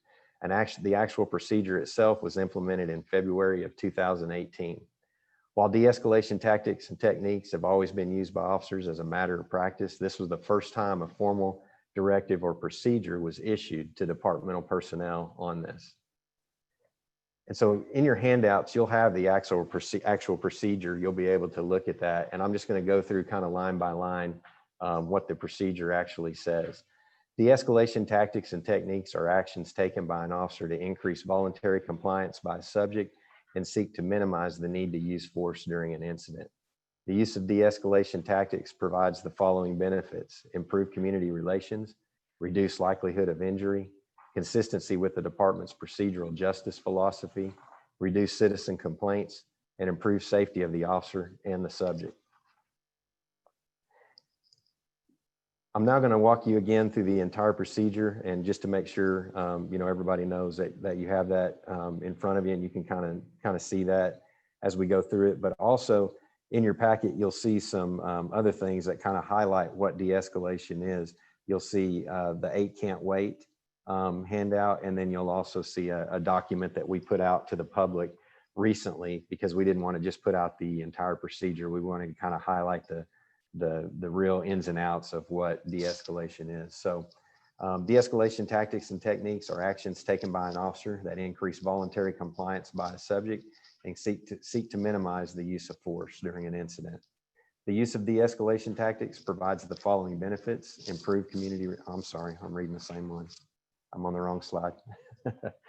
De-escalation tactics shall be used whenever possible, unless such delay will compromise the safety of the officer or a citizen, and when it is not immediately necessary for an officer to take action to prevent the officer or a citizen from being assaulted or injured. De-escalation shall also be used when time and circumstances reasonably permit to respond to a person who is attempting to escape or to respond to a person who is committing a crime. It's not always going to be possible to de-escalate situations. Some examples I can give of that is an officer walking up on a traffic stop and immediately taking gunfire.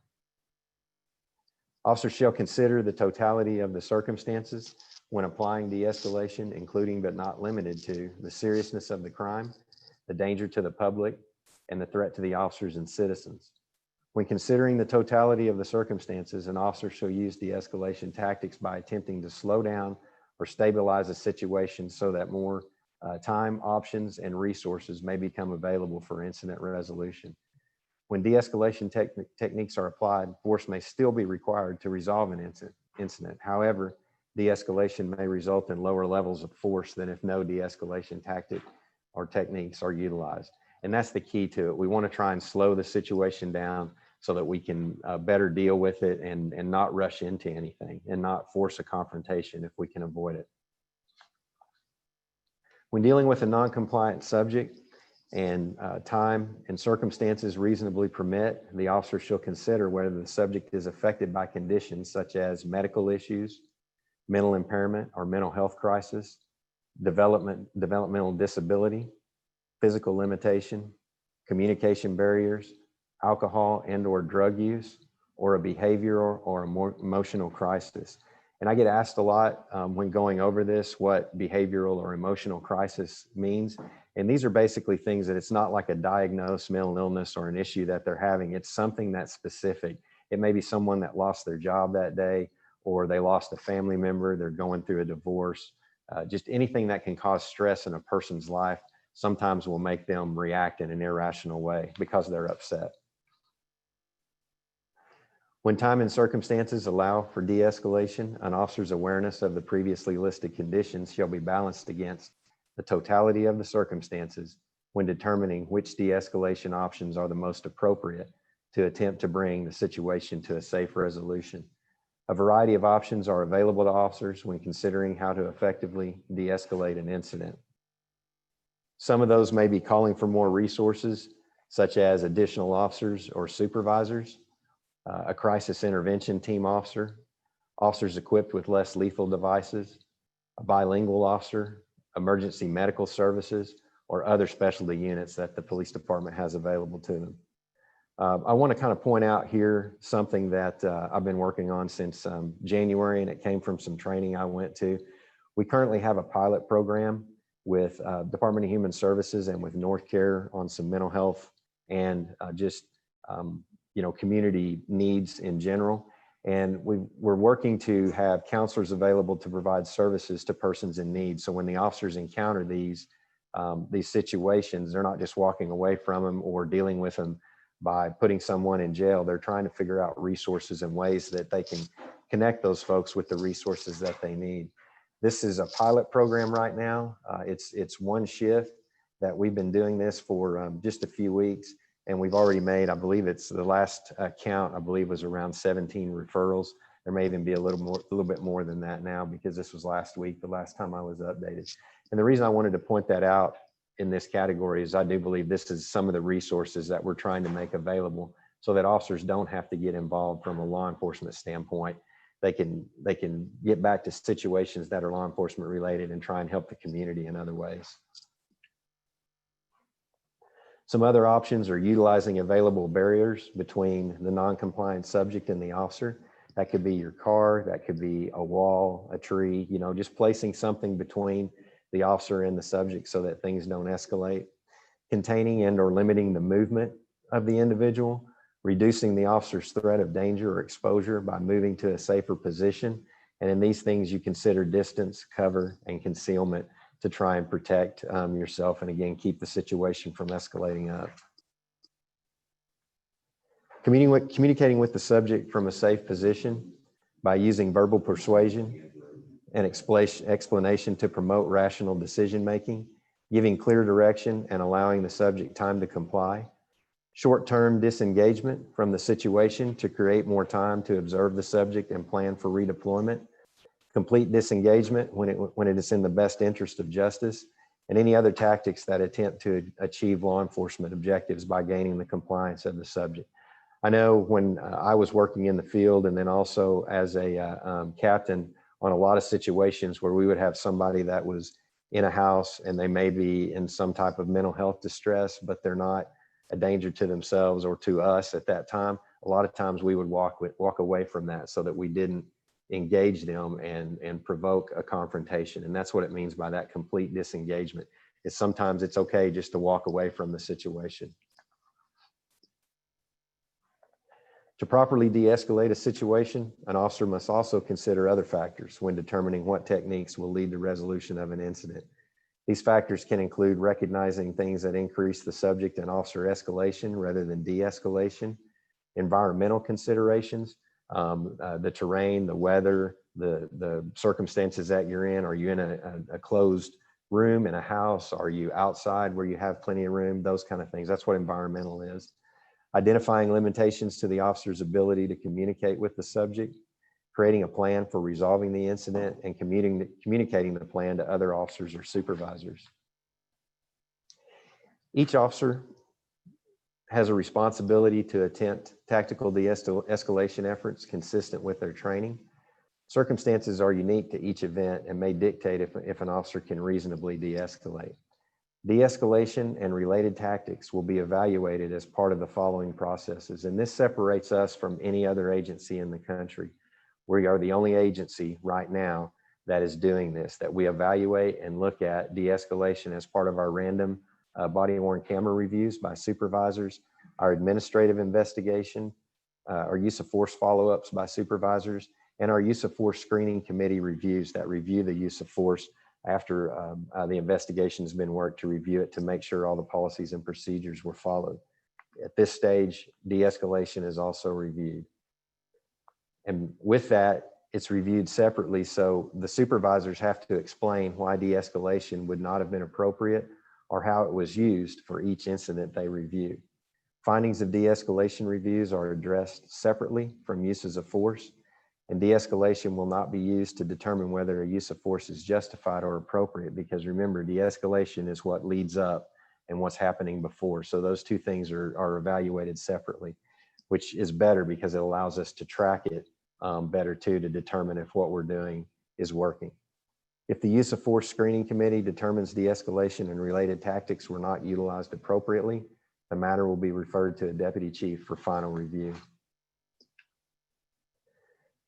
So when we talk about the training a little bit, the fundamental component of both recruit and in-service training, and recruits means our new hires that are going through the academy.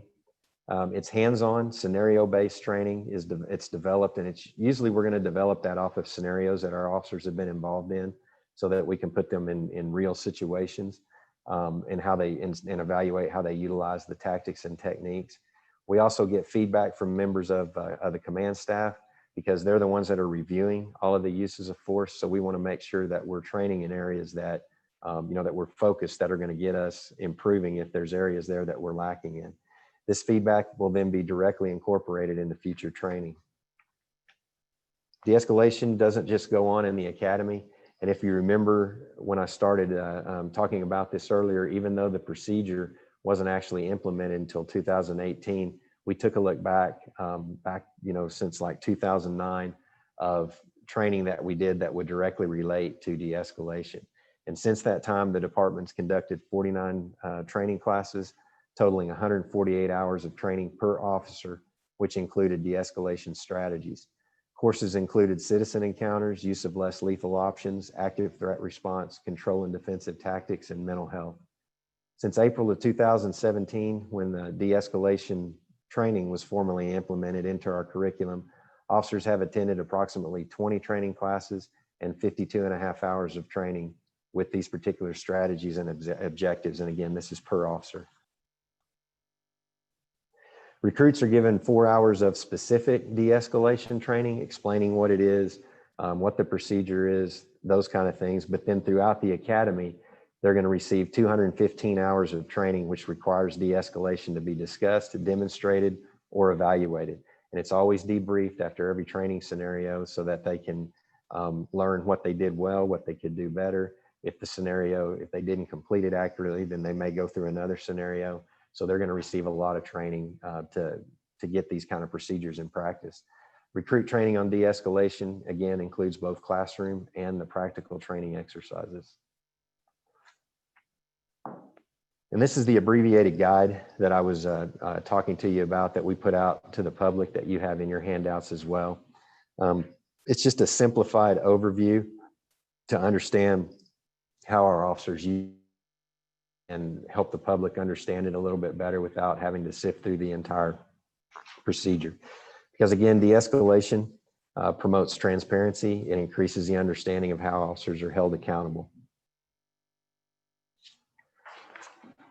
This next slide kind of talks about how it's effective, how we measure it, and how we can tell if we're doing what we need to do. Oklahoma City police officers responded to 841,488 calls where they interacted with the public in 2019. These were calls that we were able to pull up through our 911 computer system. That these weren't just calls like if an officer went out to a location but didn't have any interaction with the public, that we didn't pull that up. Or if the officer took a report over the phone, we didn't pull that up. This is traffic stops, interactions with the public, and anywhere where we actually had contact with an individual. And of that 841,488 calls, it resulted in a use of force in 0.07% of the time. So you can see to the right, it was 561 total uses of force out of all those calls where we interacted with the public. Also, just to drill down a little bit further, Oklahoma City police officers made 17,045 custodial arrests in 2019. This includes our cite and release arrests. This is not just people that were booked into the jail. And of that 17,045 arrests, a use of force occurred in 3.5% of all of those. We have tracking software, not only software that tracks the calls coming into 911, but our CAD software that does all that. But we also have software that we enter all of our use of force data into to have that, to be able to pull these statistical numbers.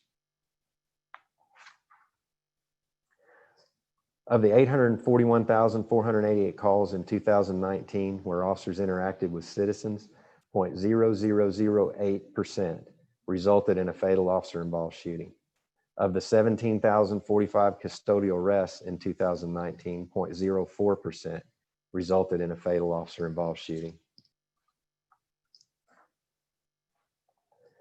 So what we're doing moving forward, continued training curriculum emphasizing the use of de-escalation tactics and techniques, annual analysis of uses of force and de-escalation, participation in this task force and others to analyze and consider revisions to our current directive. We want as many people to review and look at this and make sure we're doing the right things as possible.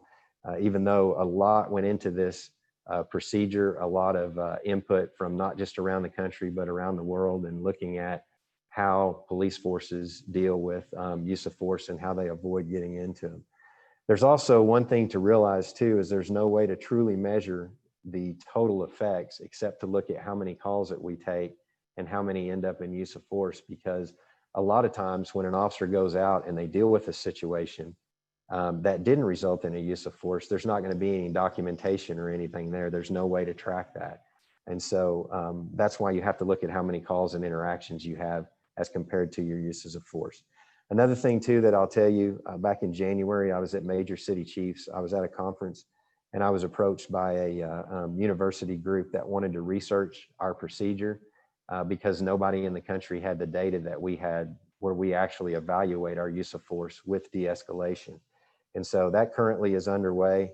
And my plan is to use that to help determine how effective our current training is and our current procedure and how we improve that going forward. So these individuals are going to do a complete statistical evaluation, and they're looking at all kinds of different measures, not just the numbers, but looking at the officers themselves and the particular use of force incidents. And I'm pretty excited about that actually, because I want to get that feedback and find out how we can do better or how we can improve. And I think that research study will help us with that.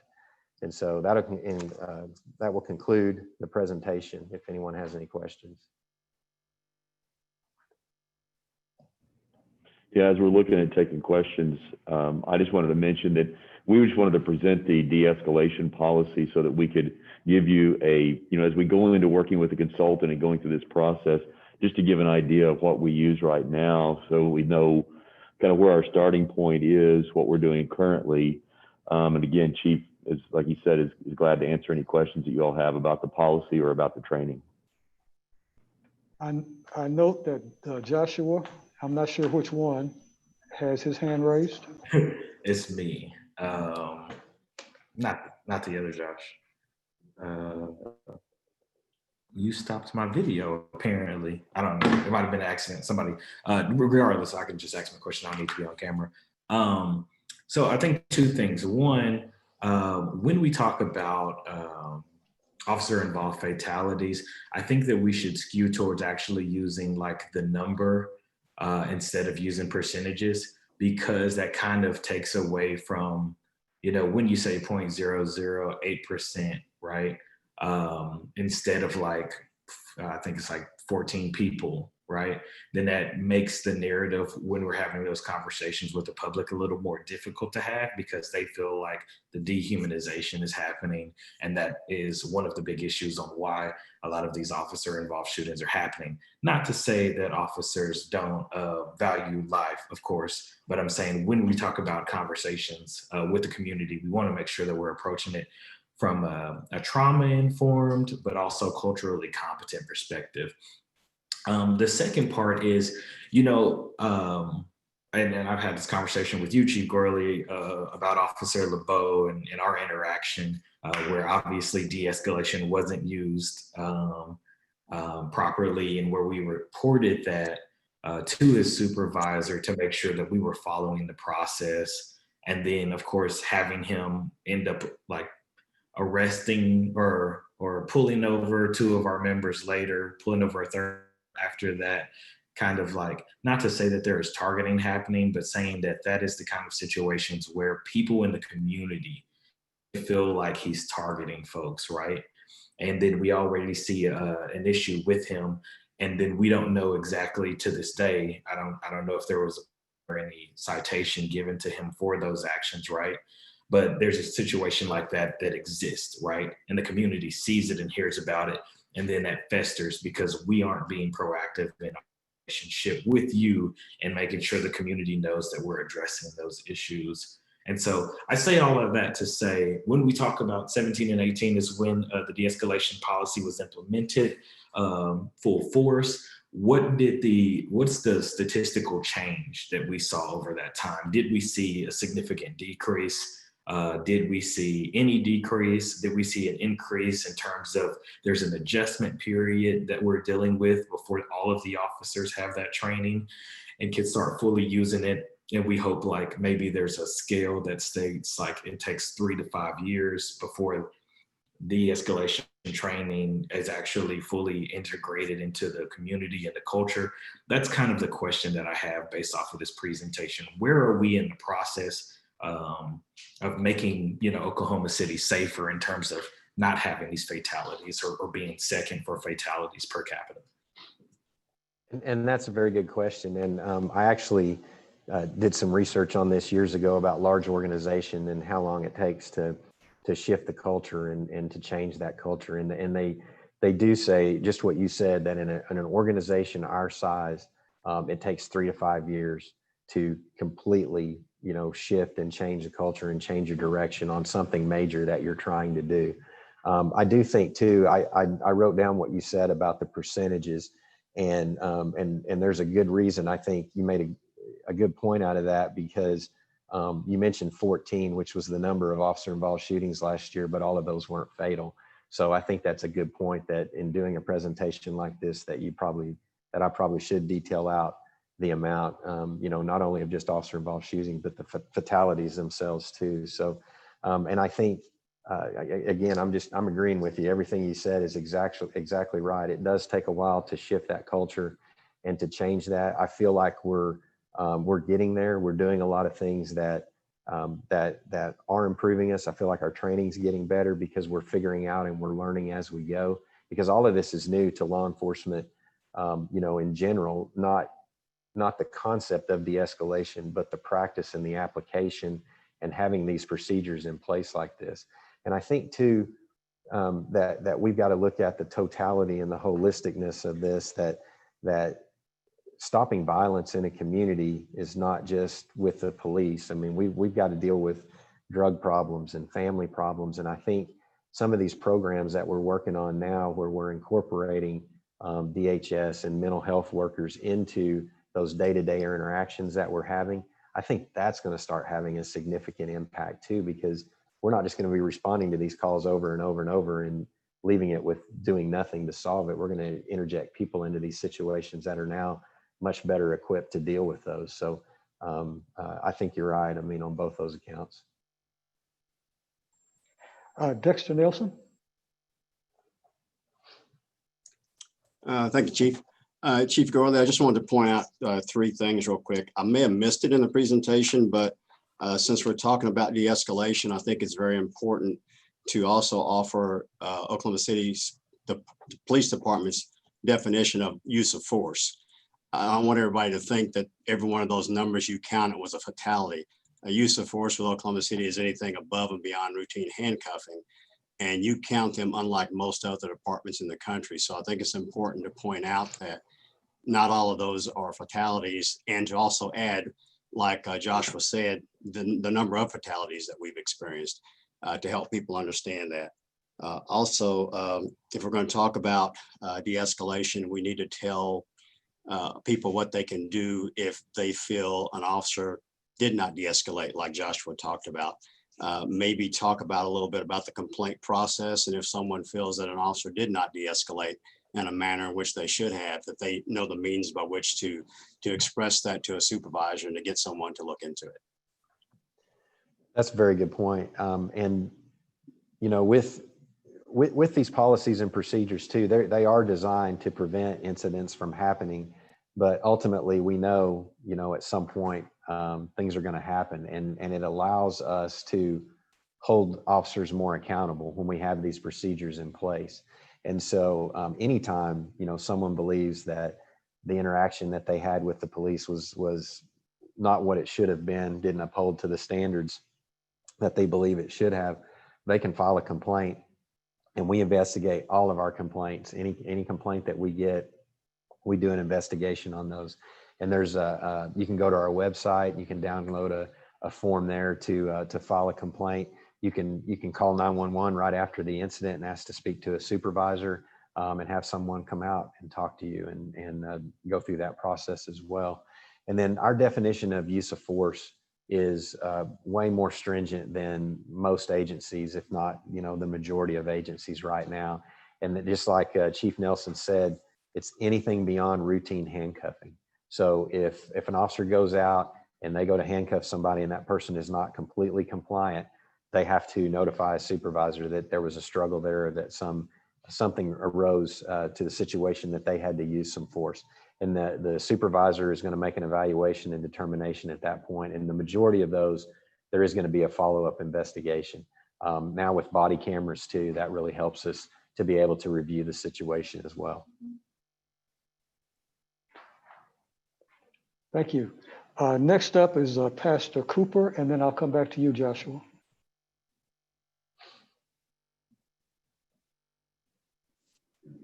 When Pastor Thank Cooper, you. Rachel Thank you, Hollis. Chiefs Gurley and Nelson. It is always a real challenge for the community to sense that when they make complaints or when they're talking about use of force, that it's almost like the fox guarding the hen house, that you're always having the of course, the officers do the review. The officers or supervisors are always checking supposedly one another, and the outcomes don't always seem to be best. And even when you deal with statistics that you've shown today, the question would become, if we're doing so well, then why would there be need for change? And whether or not the police department or the FOP is going to be receptive to change when we're doing so well. And so what is your response in terms of that? Why change if we're doing so well? If we have one fatal incident, it's too many. And so I believe that we can always improve on that. And I want to do everything I can to prevent that. And I've said before too, as tragic as that is for the family of that individual that loses their life at the hands of the officer, it's tragic for that police officer too, and something that they have to deal with the rest of their lives. And sometimes they don't deal with it. Sometimes it results in suicide and other things, or disrupts a family, leads to divorce, alcoholism, drug abuse. And so to me, that's the goal. Is ultimately, I would love to see us all in a community where there is never another deadly encounter with police officers. So with that, you know, being said, I just believe that we always, that ought to be what we strive for. That's the most perfect solution in that. And, you know, if we could get there, that would be great. But if we can start reducing these too, because I don't want the officers to have to go through them either. And I don't want to steal a lot of thunder for our next meeting, where we're going to do a presentation on the Citizens Advisory Board. But that's where that comes in, kind of like you were talking about, to kind of have that independent review outside of the officers doing that investigation. And there's actually some studies, several that are out there that talk about how, because we know the job and we train our officers in what to do and what the proper response is, that's why you get the most thorough investigation from people that that are the most familiar with the processes. And we actually, in these studies that are out there that look at these and look at some different types of oversight and review, they often find, matter of fact, there was one I just read recently out of Los Angeles, and they were talking about their civilian oversight board. And the chief was frustrated because he felt like he wanted to discipline the officers more severely than the oversight board was coming back with. And so I agree with what you're saying, that is a perception there, but I think that's why it's important that you have a multi-layered process to that. You have people that are knowledgeable, do the investigations, and then you have, maybe some people like our Citizens Advisory Board that can review that from that outside perspective, from that community perspective. Thank you. Next up, Joshua. Thank you. And then I would just say that, I see a couple of people who are raising their hands on screen, Reggie and Sarah. So you want to make sure you add them to the queue as well. I guess I have kind of a two-part question. One, when we talk about de-escalation, I think that's a really good, you lay out a really solid process. And as you said, it's taking time for us to kind of implement that process. And so I guess my question would be, if I'm the community and I'm looking and I don't know that there's this implementation timeline that's associated with it, do you have a number of officers who have been disciplined or removed for these kind of actions? Like, how many people have you taken through this process of citing them for not appropriately dealing with de-escalation? Is there a running, file that shows this person has been cited this many times? And the third part of that question is, have any of those officers been removed? I can repeat those questions if you need. No, I get what you're saying. And if I don't answer it, then just let me know. But we have a software, it's called Blue Team, or IA Pro is what it's called, that we use. And all administrative investigations, whether it's a use of force, it's a complaint, anything like that that's investigated on an officer, is housed in that software database. We can pull that information. We can pull, how many officers that were disciplined or had corrective action. A lot of times the way we deal with the situation is further training. So, maybe the situation didn't result in a serious injury or anything like that. It was just, it could have been handled better. So they'll get retraining to deal with that. And we have all of that documentation. I can't give you those numbers right now. I don't have those, but we do keep that. Can we get those sent around to the task force members whenever you get an opportunity? I'll have to check on the legality of what we can release, but if it's just a number in general, I believe I can release that. So I'll see what I can do on that. Thank you. Next up, I have Rachel Hollis.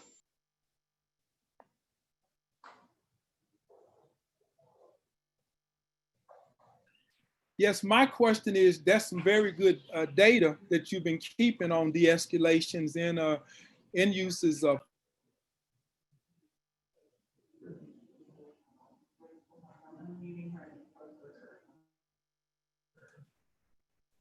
Okay, can you hear me now? Yes, sir. I lost you for a second. Okay, I said that's some very good data that you have on uses of force and de-escalation, because that shows outcomes, and it also shows whether the processes that you have, if they are working or not working. My question is, do you keep data on the calls for the different communities? And if there's a community that has a high call volume where you're having to use force, or you're having to use a lot of de-escalation, do you look at that data and then say, okay, we need to come up with a strategy to work with that community or do something different with that particular community? We do. I don't have probably is what you're talking about, but I do look at call data frequently, and I look at crime trends. Areas that are having, especially when it comes to violent crime, we look at, you know, what areas of the city are having the most violent crime, so that we can, and we're doing some things too that I think are really good that we've started in the last year or so. Is used to in policing, you would look at an area and say, okay, this is a hot spot over here. There's a lot of crime that's going on here. So let's go over there. Let's flood the area with police officers. Well, what you find when you do that is there's some good people living over there too. It's not just the people committing the crimes. And then you end up, you know, over policing those groups in that area. So what we've done is a more intelligence-based analysis of those areas, trying to figure out who's committing the crimes and target those individuals and go in there and look at that. And then you can kind of look at a little bit more, you know, of those arrests that you're making. That's where that data can come from. I can drill down enough and see, you know, like I have a violent crimes unit. They're going out and they're only dealing with violent crimes, you know, shootings, aggravated assaults, homicides. And actually, because of their specialized training, their uses of force are less than some of our other, you know, patrol areas, because they have some, you know, more experience and those kind of things too. But they know what they're getting into. They're not just getting a call like a patrol officer that's just going to show up and that could turn into a use of force. These violent crimes folks have a chance to plan and kind of operate, you know what they're getting into, and that can reduce some of that use of force. So I don't know if I can get as specific in drilling down in the data, but those are things that we try to look at as best we can. Okay.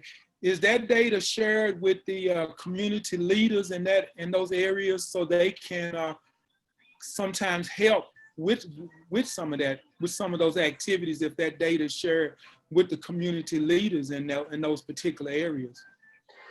Yes, as a matter of fact, I've started, like when I meet with some of these different groups, I talk about some more serious crimes that have happened in their area. Like you may have heard me speak at the town hall that I did with Dr. Reed.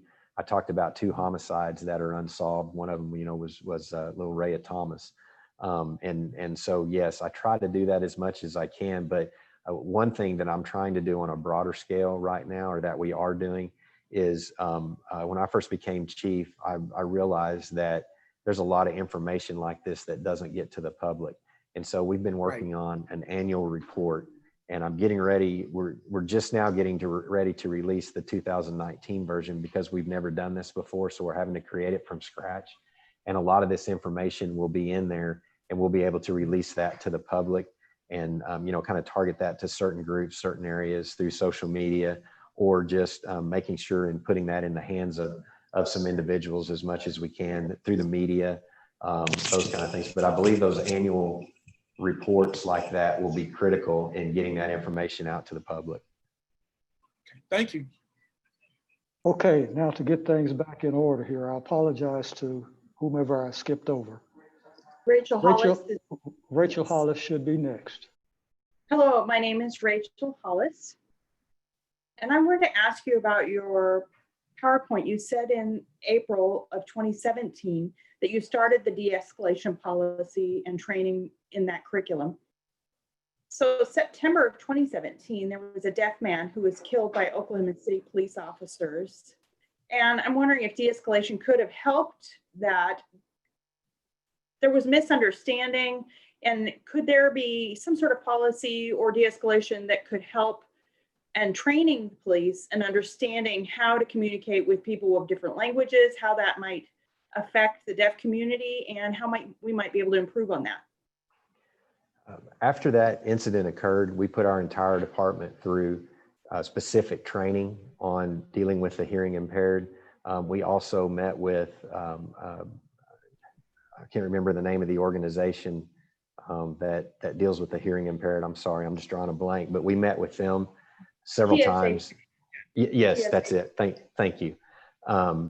We met with them several times, and they actually put us in touch with the trainer that presented the training to our officers to make sure that that our officers learn to better recognize that. And if you notice, that's one of the things that's in the de-escalation procedure, where it talks about communicating with individuals. That's one of the things that the officers are taught to try and recognize is the person hearing impaired? Do they speak a foreign language? And try to get those resources to the scene, or at least try to get someone who can help us communicate better. So yes, that is our goal, and that is part of the de-escalation procedure.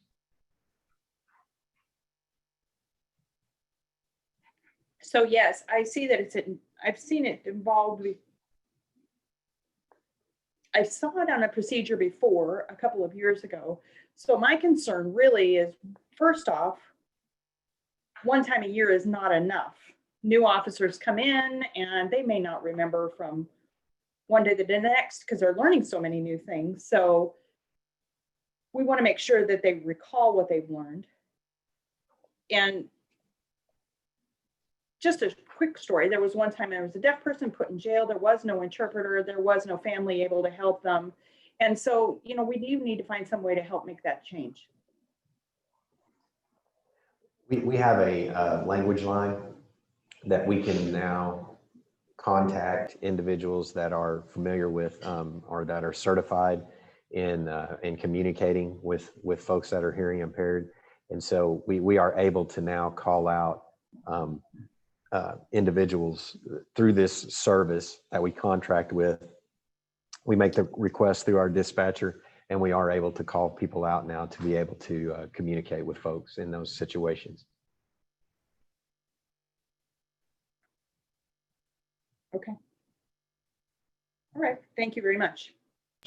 I just want to remind everyone that there is a raised hand button somewhere on your screen. We are managing about 40 plus screens. So when you're actually raising your hand on the screen, you need to push the button. We can't see when people are waving, or we're trying to keep up with it, but there's an actual feature that says raise hand, and you push that button and we see electronically that your hand is raised. So if you're not being called on in the correct order, that's why we're trying to manage about 44 screens. So be sure to use the button that says raise hand. Okay. Our show next up is Sarah Adams. I appreciate the information and also about the raising the hands. There is no raise hand button on my screen. There's a stop video, a mute, participant share screen, but there's nothing to raise your hand that I can see. But thank you for that. My comment has to do with being able to addressing this idea that it's us against them. And I think that's a big part of what we see in the need for de-escalation, and because it feels very much like us against them. And as I was listening, some of the language that's used that kind of bothered me or lent to that us against them mentality. I would just ask that you consider changing, possibly. Like, there were some parts that we talked about, like handling these people or reducing complaints as one of the objectives of why we de-escalate. It felt like the intention was wrong. Like, it's not about valuing life, but reducing work. And I get that that's, you know, a piece, but I felt like the intention behind, you know, reducing calls shouldn't be a piece of why we de-escalate. It's about saving life, in my opinion. It also feels like it prioritizes police safety and not equity of safety for everyone involved. And so I ask that we review language, or that you consider reviewing language, so that it feels like there's a more equitable solution to some of these. And I want to also point back to something Joshua said earlier. And you talked about having this blue team program that houses complaints against officers, and you had mentioned that, you know, there will be some retraining done, but are there any consequences whenever there's an officer who has several complaints against them? Is there anything more than retraining? Is there something more severe that happens to officers that are you know, having those reports filed on them repeatedly? First, I'll address the language and content of it. You're absolutely right. And what I'll have to tell you is our policies and procedures are they're in totality. So this section is just specifically talking about de-escalation. There is a section in the use of force where de-escalation is located that talks about sanctity of life and deadly force and those kind of things.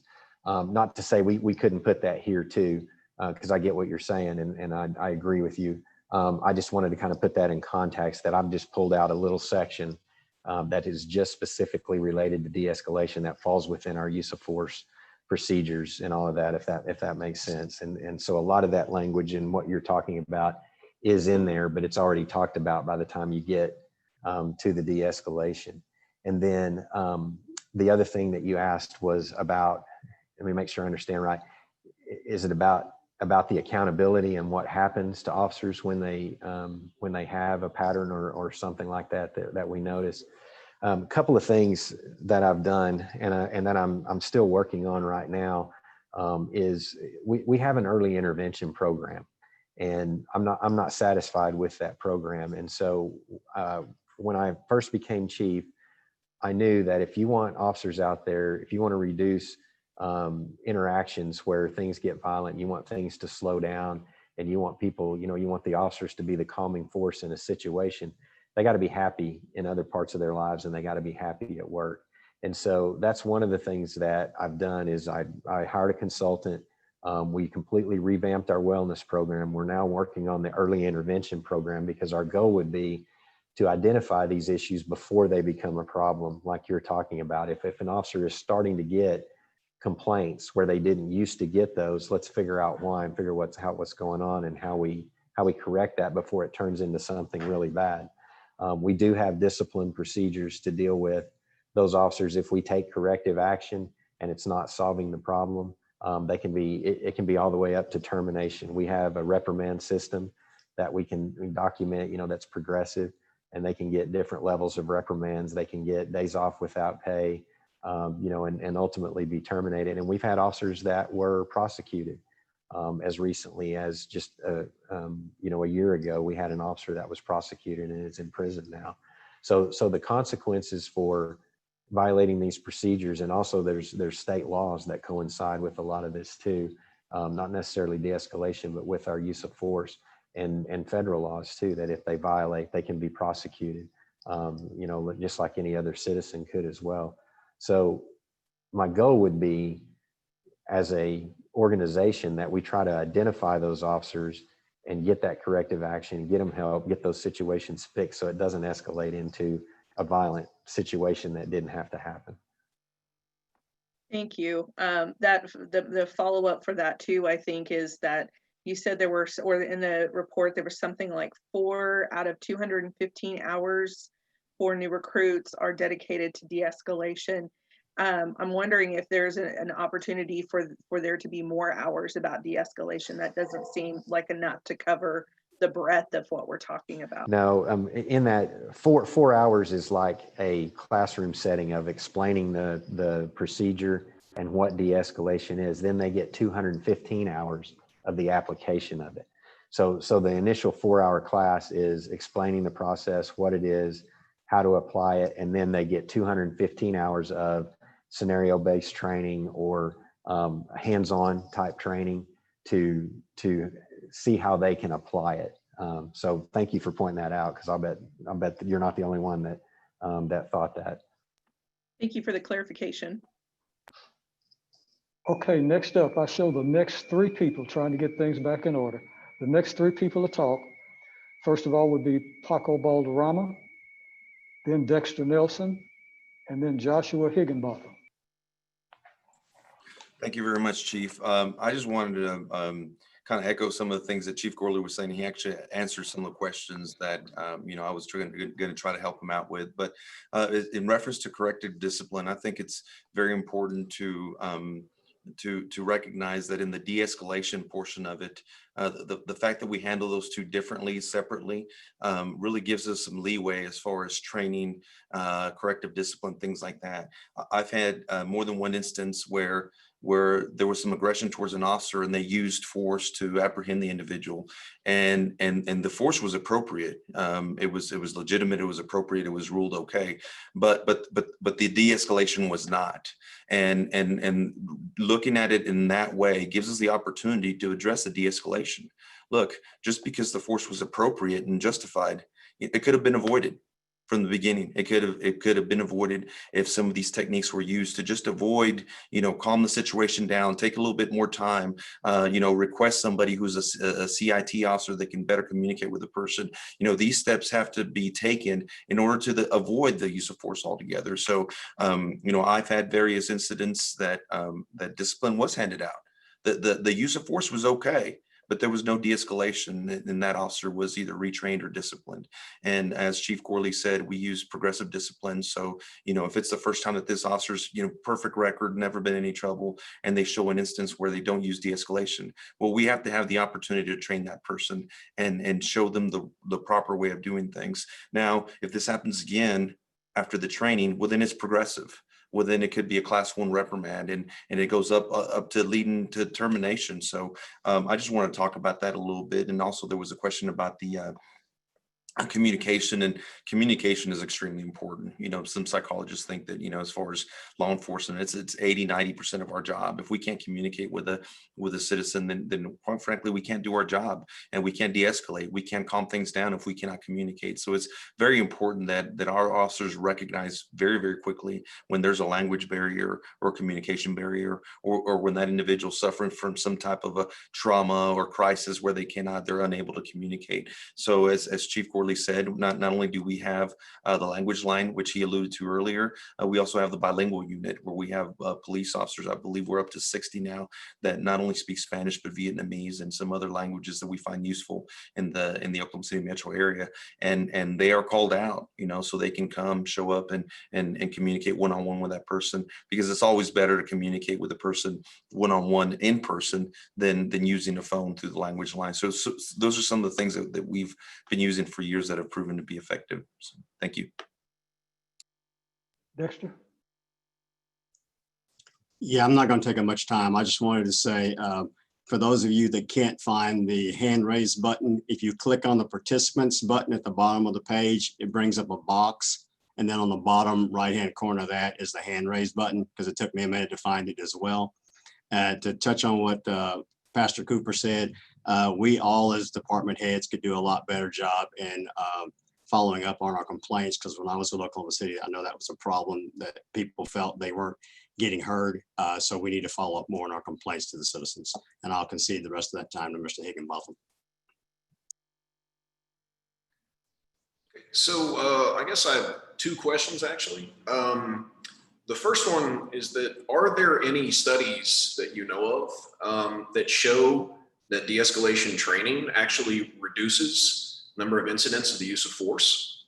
Particularly longitudinal studies, right, over time, showing that the training actually does something beyond something anecdotal, and especially if it's, training that has been used in multiple police precincts or something would be best. And the second one is, do you think officers would be more likely to utilize these techniques that you've mentioned if we did away with qualified immunity?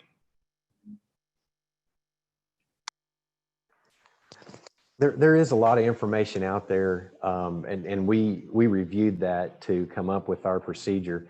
And a lot of the sources that we use, the Police Executive Research Foundation, also known as PERF, has done a lot of research. And if you, I think a lot of their website is accessible to the public, and there are reports and things there on de-escalation. And there's a program that they have, it's called ICAT, and it stands for Integrating Communications and Tactics.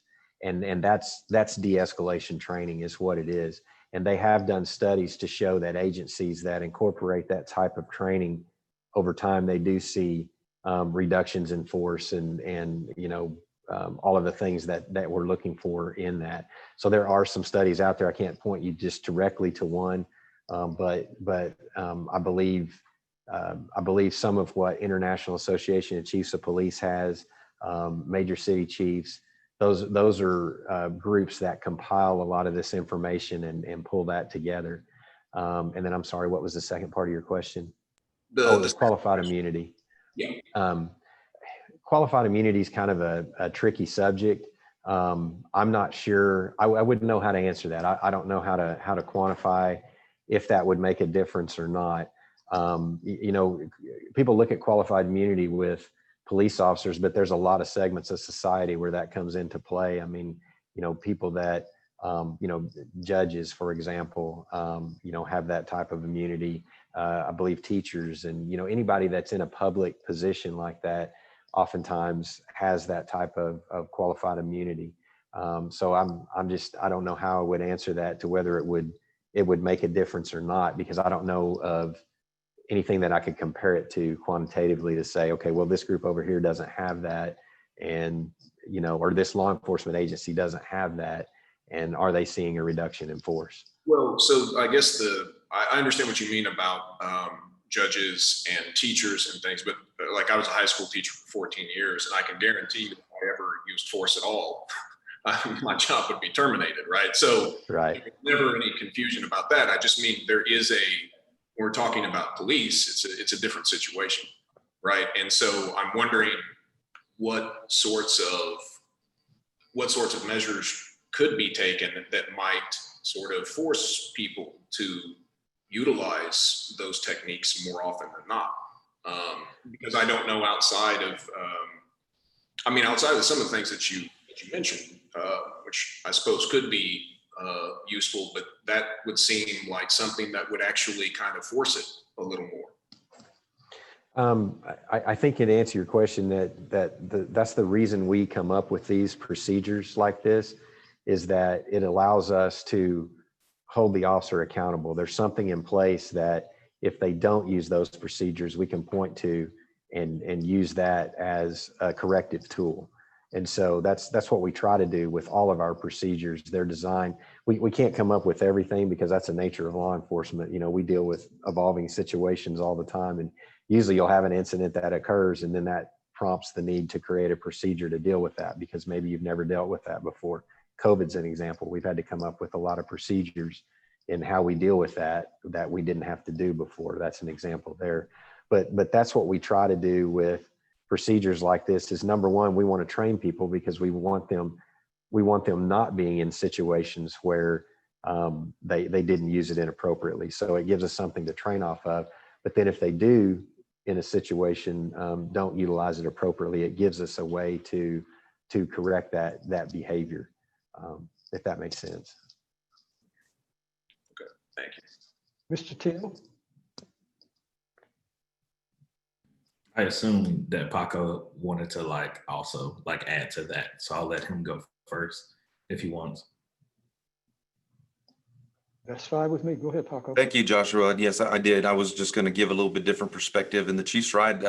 Qualified immunity is one of those, legal aspects that's kind of complicated. And I'm not an attorney, and I don't think Chief Gorley is either. But qualified immunity just basically it makes police officers personally liable for their actions. That's not to say that if a police officer acts out of the scope of their job, violates policies, does something so grossly negligent that is, breaking the law, we're going to hold them accountable. So qualified immunity is not going to stop the police department from taking action when one of those things takes place. One of the articles that I read here this week actually is about the, how disparately qualified immunity is treated in the federal court system. 10th Circuit, 9th Circuit, it's not equal. In your more conservative areas, qualified immunity is held in a higher number of cases against police officers, where that's the opposite in the 9th Circuit, or more liberal areas. So I don't, I think that's one issue that needs to be addressed nationally, is just the fact that the federal court system isn't holding qualified immunity equally throughout the country. Another article that I recently read is how recruiting is becoming more and more difficult. not just with minorities, because that's always been a challenge. You know, it's very, very difficult to get, you know, persons that are Black, brown, to become police officers because there's a culture barrier there. And I know a lot of people believe that with qualified immunity, that it's going to make it even more difficult, because people are going to say, look, if I'm going to be held liable, personally liable for simply doing my job, then that's a risk that I'm not willing to take. So I think that's another concern for law enforcement leaders across the country. But I would really, you know, would like to hope that by having strong policy and strong training, that we lay out a foundation for our new police officers. This is what's acceptable and this is what is not acceptable. And if you're outside the scope of these policies and these practices, well, then we don't want you as a police officer, and we're going to hold you accountable. I would think that philosophy would be a little bit more motivating than qualified immunity. Thank you. And I think too, just to piggyback off of that's what a lot of people don't realize, is that qualified immunity is not guaranteed.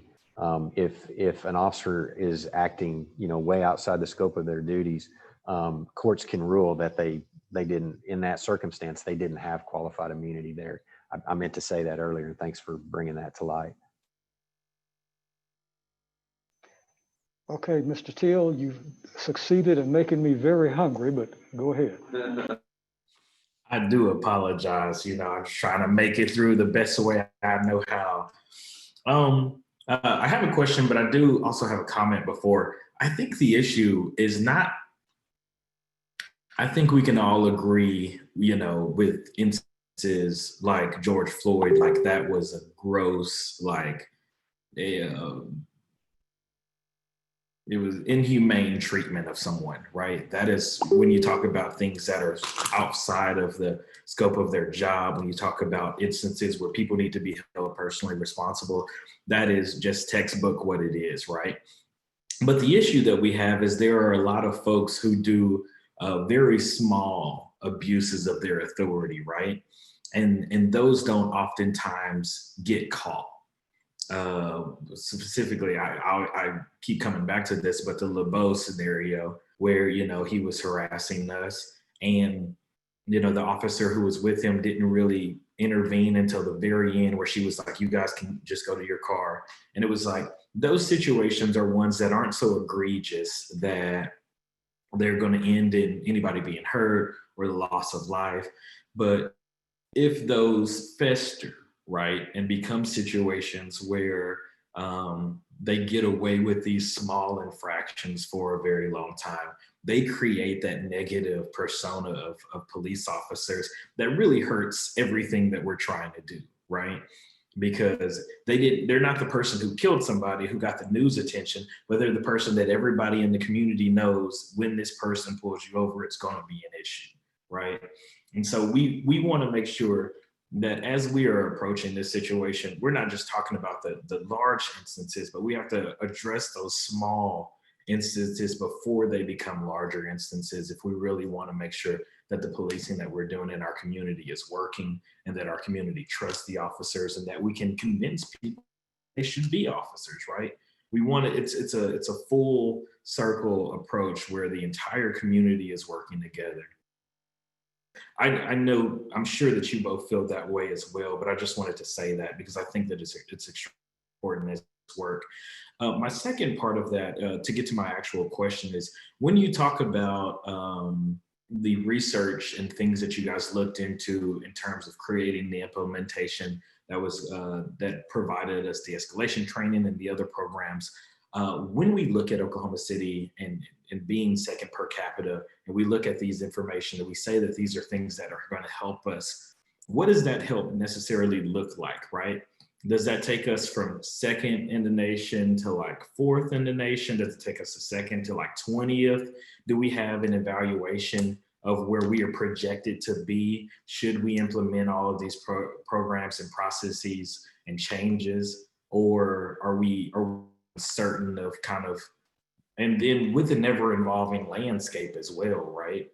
When you talk about drug use, when you talk about family issues that are going on in this state, How do those affect this training? Because if we're saying in this other area, we saw a 10% decrease in violent interactions with police officers, but that location is nothing like Oklahoma, then we can utilize those programs and processes, but we don't get that 10% increase, right? We maybe get a 2% or a 3% increase, which to the community looks like we haven't done anything. So like, what exactly was that process? Which programs, and this is kind of a longer question, so I mean, summarize the best you can. I don't want to take away anybody's time, but what exactly was that process? Can you guesstimate or estimate kind of what percentage increase or decrease will be seen within the OKC Police Department? And how much of that progress have we made already? I think anytime you implement procedures like this that are designed to avoid confrontation, you're going to see, your goal is always going to be to see reductions in those type of encounters. It's hard to quantify because, like on mapping police violence, like you were referring to, there's every justified incident where, even like the ones I was talking about, where an officer goes up on a car and they're shot at, and they end up, having to defend themselves in a situation like that. Nobody would argue that that's not justified. Well, those types of events also wind up in that statistic. So to me, you have to pull those out of there. You got to look at each individual incident that's happened itself. And I think that communication with the public becomes key in that report that I'm talking about. I think it helps that too, because ultimately our goal should be, we don't want to have any of these. If we want to see these really start to go down, and it's a continual process. It's always something that we're looking at. And to give you an example, another thing they track is in custody deaths. Someone could die while they're in the custody of a police officer, but the officer had no physical force or anything that resulted in that death. And so we just did some training through video. I had a doctor put together a video for us to better learn to recognize, because we're seeing a lot more meth and PCP in our community right now. And the meth especially is not something that is like a homegrown, making a lab type meth. This is coming in from other places, specifically south of the border, is coming into our state, and it's very strong. And we wanted our officers to better learn to recognize when somebody is in that type of cardiac distress, or their body is reacting to that mess. So maybe it doesn't get to a situation, the officer calls an ambulance quicker. So it's a multi-pronged process that we continually look at to try and get better at dealing with these situations, so that it's not just those violent encounters, it's just the day-to-day stuff that sometimes doesn't even result in a use of force. But how can we deal with those and make those better too? But that would be my goal. I know Chief Balderrama, Chief Nelson, Chief Tarver, any of us that are in law enforcement that are in this group we want as little to no of those, to none of those uses of forces as possible. And so it has to kind of be a gauge and something that we look at. But again, we have to look at each individual situation and find out what the root causes were, what happened in that incident. And then that's how you learn and how you improve. Grace Franklin.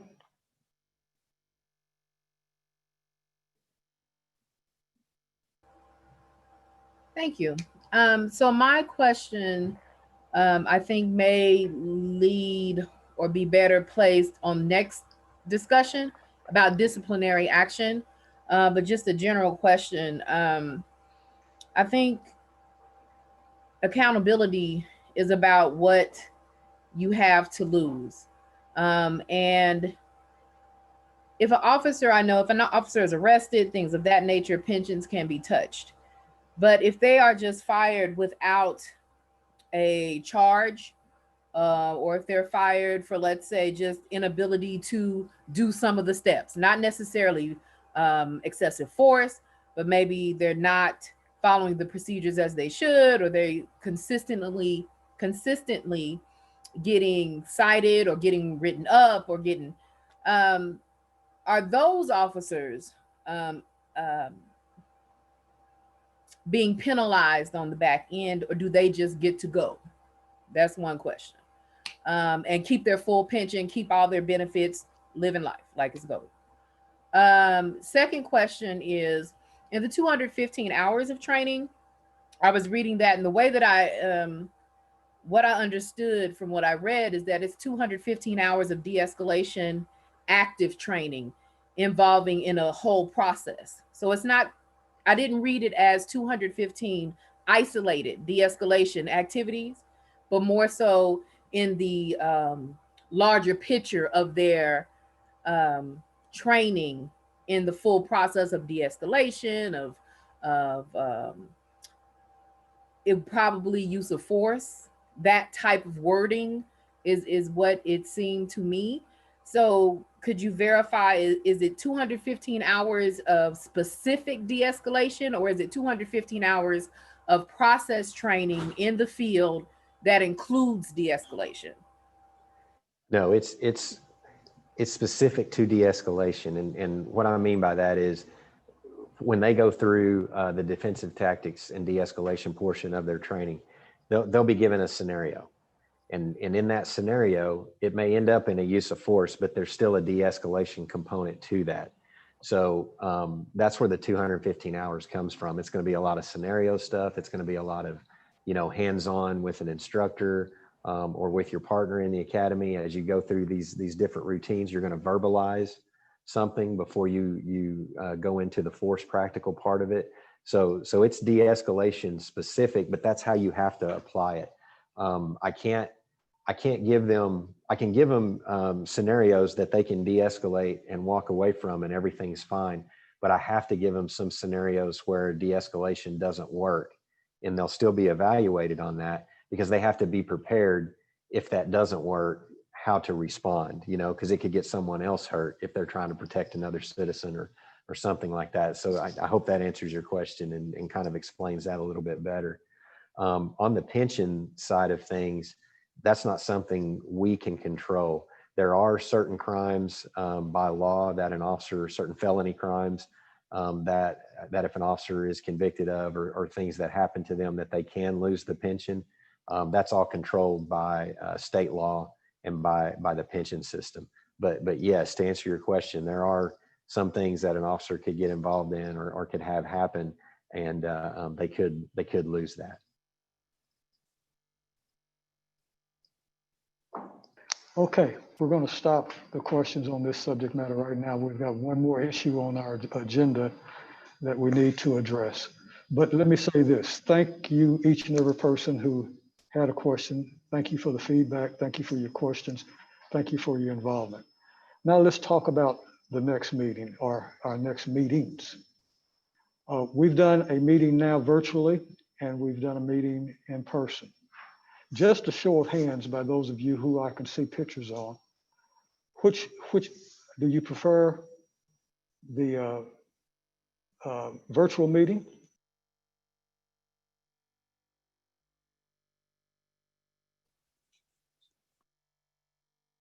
Okay, by a show of hands, show me how many of you prefer in-person meetings.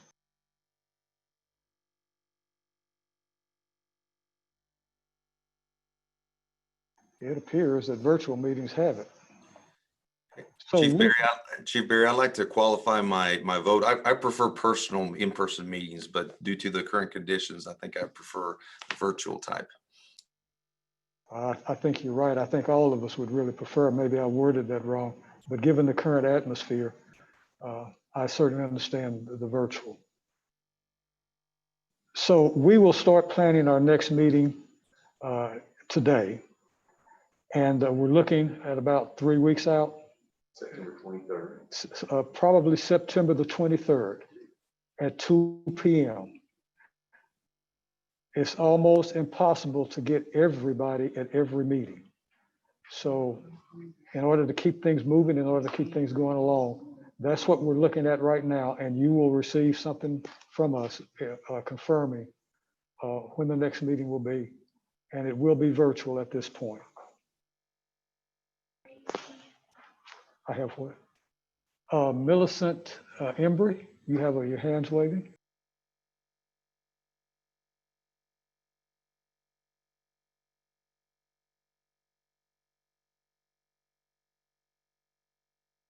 Okay. Let me check and see if anybody here of the staff have any questions or anything else that I need to tell you. Okay, if everybody is ready, I think it's time for us to adjourn this meeting. Thank you all for participating. We'll see you in about 3 weeks. Thanks, everyone.